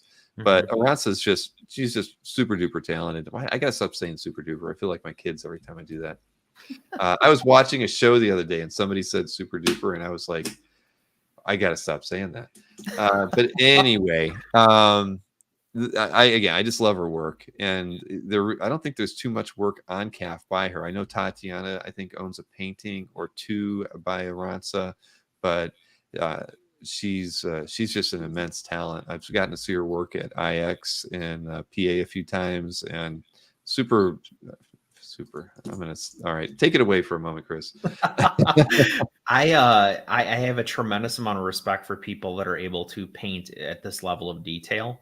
And this is like, in fact, it's almost over rendered in parts, but the lighting effect that she did on the woman's sleeve that's trailing down, like that literally looks like, it looks like real, like sequins or, just those little points of light. Such an effective technique. And like, when you contrast the texture of that versus the altar that the guy is laying on, so the sleeve versus the texture of the altar behind it, I mean, that's just that's just really effective illustration. This is like textbook use of technique here.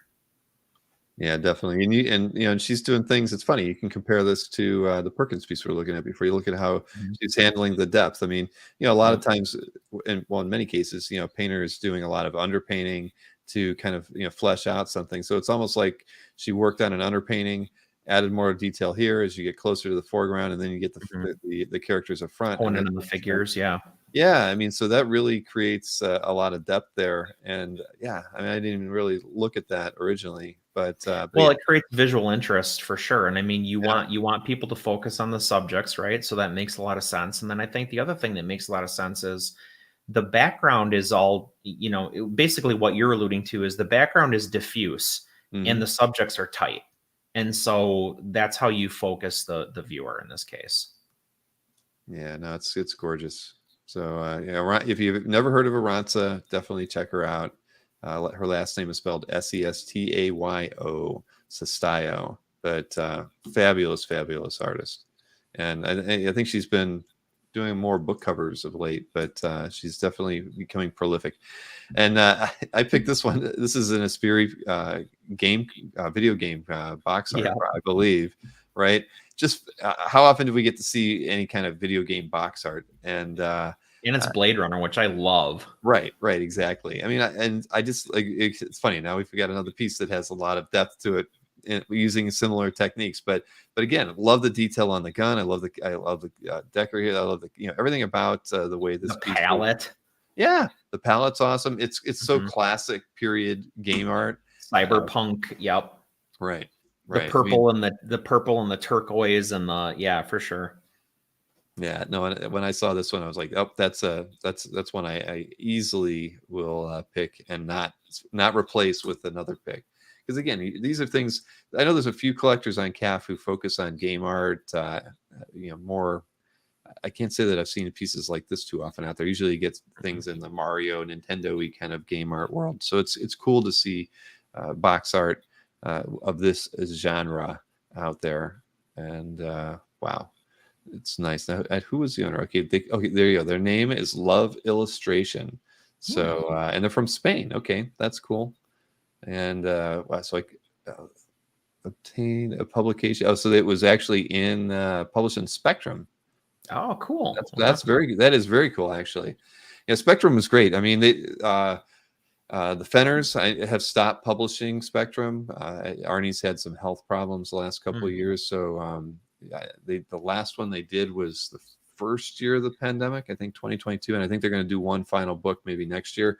But Arnie and his wife Kathy are a couple that I'd love to get on the show just to talk to them about the work they did with Spectrum. They're huge art collectors. I would consider them like incredible patrons of the arts, and they've done so much for like this genre. Because when they did Spectrum, they included comic art in Spectrum. They included gaming art, gaming art like this, and they included mediums and genres that I think some other places would avoid. And we don't even include comic art in IBA, but Arnie was very inclusive when he put Spectrum together. So that's pretty cool. Yes, I used to pore over Spectrum when I was in art school. I mean, that was a huge source of inspiration. And how are they doing that? And I mean, back then, of course, too, well before anything electronic was available as far as tools was concerned. So you can see some just mind scrambling techniques being used. Yeah, I agree. Well, I'm just gonna make a note of that to email the Fenners. So, yeah, when I started IBA, it didn't go over well at the time, or it didn't start it when I took on IBA with IBA 2. It didn't go over well. So I haven't talked a lot with them, but I definitely would love to get them on, especially now that they're kind of moving out of doing Spectrum and stuff. And they are a pair of collectors I'd love to chat with. Bobby Digital. Bobby. I had to pick this one because I looked at that and I was just amazed, that the work in this piece. So and this was let me switch back over. So it's Martin Morazzo in George's collection, of course, and click on the piece here. There we go.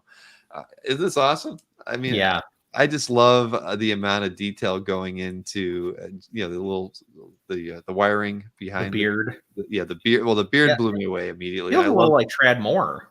it. There, you know what? A very tighter Treadmore, right? Because there's not a lot of that kind of fluidy feeling to it, but it doesn't matter. It doesn't need it because he's got so much motion happening in here just by the lines that are coming in, whether it's the cables or whatever. I love this one cheek panel coming off with the beard off of there. It's so inventive. I mean, I just was like, damn, this is a awesome piece of art. This has got to be the first piece of Wu-Tang art that we've had on the show. I think It so. has to be. Yeah, Jason said George gets the most fun pieces, right? I mean, exactly. Yeah. I totally believe that. And Rich, I mean, I didn't know that he was the editor on Dave Stevens' Brush with Passion book. Was assuming you mean Arnie. That's pretty cool. Yes, thank you, Marcus. But yeah, no, this was just it's Reza, Bill. Don't let him tease you. Okay. Hey, I know I can never trust Marcus. But So am I a true. Wu-Tang fan? Only a little bit, Jason. But I'm an art fan first. So, but yeah, no, this is just totally. It's amazing. I mean, I'm looking at it again, and I'm just very impressed with the amount of detail put into it. And Yeah, again, this is the very inventiveness of it is what really it really gets me. So yeah, It's no. kind of like that Machine Man cover. True. Yeah, I mean, Right? it had that vibe. Yeah, I mean, I did kind of actually think that when I saw it, it reminded me of like cover 3, right? Just Yeah, the before limited it was all, series where like half of his face and there's all the wiring coming in. Yeah. right. Well, it got built through the 4 issues. It became, Right, it yeah. was being built. So this is like the cover to issue 3, where Yeah. where it's closer to being done. Mostly together. Mm-hmm. But like his signature on the collar. Oh yeah, MM. Yep, right there. Oh, Very cool. nice. It's in the back too, on the sides of his neck. Oh, right here. Yeah. No, this is a great pickup, George. Congrats on this one. Very cool. Yeah, again, it's got to be pretty impressive in person. And there you go. You get a lot of images showing where it was used too. Cool. There's a Sienkiewicz, the Sienkiewicz cover for Bobby Digital too. Oh yeah, look at that. Huh. Nicely done by. They're big comics fans, those guys. They are. Oh, let's see. I've got 4 more to go through here. I picked. I felt like I had to pick this one by Art Adams. I mean, it's just too great. This is in Tariq's Calf Gallery. Just who doesn't love anything that Art Adams puts his mind to? But a Galactus, I just I kind of one of the first things that caught me was just the posture on Galactus. Usually you've just got that big stoic view. You're looking up. Right. Or, and again, but he, looks like he has nothing going on here. I mean, for me, it's like he's like in some kind of battle here. And so I kind of liked immediately just the fact that it wasn't Galactus in a standard pose that I'm used to seeing. Mm-hmm. And just like Art, I mean, he crams in like all this massive detail around the headgear and the helmet and the cloud. Yeah. And then he does the Kirby Crackle thing over here. And the line work is just a little bit different. Even, so I just kind of really enjoyed the transition there from this more the hyper detail and the cross hatching to something that was just more loose and again, right. And I don't know if that's a light. He's thinking lighting there. That's the reasoning behind it. Maybe because there's these stark lines of lighting. The shadow on the hand here, but still, it's uplit. Yeah, it's it's just a gorgeous piece, and Art knocked this one out of the park. I don't know if it was a published piece or a commission. Okay, there we go. I think what's my favorite thing about this is the feeling of weight. Mm-hmm. Because I mean, obviously, like we know it's Galactus, right? So you associate like size and whatever, but like the headdress and the shoulders and like I think the posture too, like really give a feeling of like mass to this, which is so cool. Yep, and Marcus got it lit from the hand. That's true because with the Kirby Crackle there and the shading on the back of the hand. Yeah, that's exactly what's going on. Yeah, it's impressive. It's really impressive. So congrats on that one, Tariq. You've got a beautiful piece there, and yeah, I could see this thing being published. It's amazing. So Don What are Rosa. the odds? I know, isn't that funny? Because I did pick this before you had picked the other one. But yeah, this page is just so much fun. I mean, every panel I enjoyed. I mean, there's something funny going on in every single one of them, and I love it. I mean, it's I guess it's a chapter ending, end of part 2, but look at the detail in the buildings here in the bottom. Is this Rosa? Yeah, Don Rosa. Yep. But I mean, look at that. I mean, every one of these panels is a work of art in and of itself. And I always dig people doing fun things with cutaways, right? So all this, I mean, this is just panel after panel is just beautiful. So wow. Yeah. And then Rabid Ferret. Very very nicely done there, Rabid Ferret. Beautiful. You don't have to appreciate Disney Ducks to appreciate that page. No, not at all. Sorry, I had a cough. 2 more pieces to go here. What do we got? Oh, Brian Norton and this Pepe Valencia Judge Death piece. This thing just has so much going for it in many different ways. Just the amazing amount of detail put into the figure. I mean, there's a lot of different techniques in this piece. I mean, everything about it. The costume is just so well executed. And then I just love the kind of the ethereal stuff going on behind him, just to kind of flesh out the page. You could have just stopped, not done anything there, but they went out of the way to make this a complete work of art, and it's phenomenal. I mean, and when I think of Brian, I don't think Judge Death. Yeah, but look at this hand. I mean, the perspective going on here. I mean, that thing is out in front and it's in your face. It's almost so big. It's edge to edge. On the page with the whole foreground, right? Yeah, it's right there. Wow. I love the textural work on the bodysuit is probably my favorite part. I love it. Exactly. I mean, that is. I mean, just the thought going into that. I mean, and then even I assume you even mean here. I mean, look at that. I mean, it's like hair. I mean, it's like he's gone. And I mean, this is not like something he knocked out in an hour. No, this is a lot of work went into this thing. Yeah, I was kind of like raining blood. Yeah, this is like spooky too. Right, exactly. I mean, but man, I mean, I was just blown away by everything, but particularly the technique that went into this piece. So, Brian, you got 2 thumbs up from me on this one because this thing is just marvelous. Very cool. Looks like an Iron Maiden album cover. Yeah, in a way. Could be Eddie in Judge Death's costume there. And I cannot disagree with you on that one, Brian. Pepe is fantastic. But yeah, that's a winner right there. And last but not least, this is the cover recreation by Mike Zeck that is in DT Geeks calf gallery that they picked up. Was this the CA Live pickup? I think he mentioned. I can't remember. No, yeah, it was. I think it was. Yeah, there he goes. He picked up from Comic Art Live. I think he got that from Sideshow Bob, if I'm not mistaken. But as everybody knows, I mean, this cover was painted originally. So, getting the one and only cover recreation, I think Zeck always kind of kept to only wanting to do one. Maybe I could be wrong, but again, this is just so darn cool. I mean, I'm going to zoom in.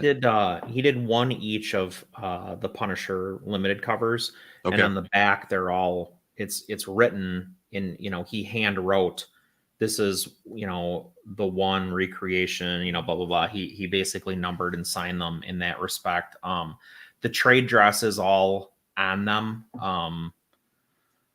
Oh man. Yeah. This thing, Glenn had this a few months ago and it was absolutely all I could think about for 3 or 4 days was how could I come up with the money to buy it? This to me, so if I had like the one grail above all grails, it's this. This is the one piece of comic art where if I could get it, I'd be like, I don't need any. The whole rest of the collection, you can have it. That's fine. This is the one that I want.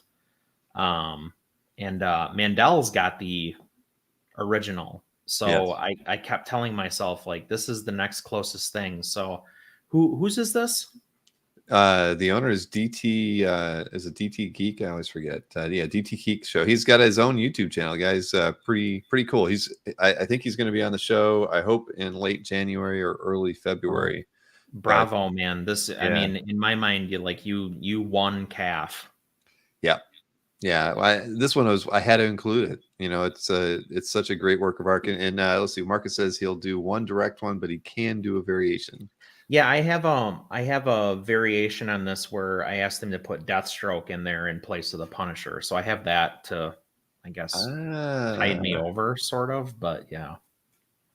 No, well, this one's, yeah, I love it. I mean, I saw it and I'm like, there's no way I'm gonna pass that one up and not include it. So, congrats to DT on that one. I mean, yeah, the detail in the trash can alone is worth it. I mean, yeah, it's great. Well, I'm glad you picked it. I couldn't pick it. It was too much. It was too painful for you It's so heartbreaking. Oh man, well, I get it. I do get it. And so I didn't, I knew you were a Thing fan, but you're a Punisher fan too? Probably, yeah. I mean, that's neck and neck. I mean, if you look through my gallery, that's pretty much what you're gonna see.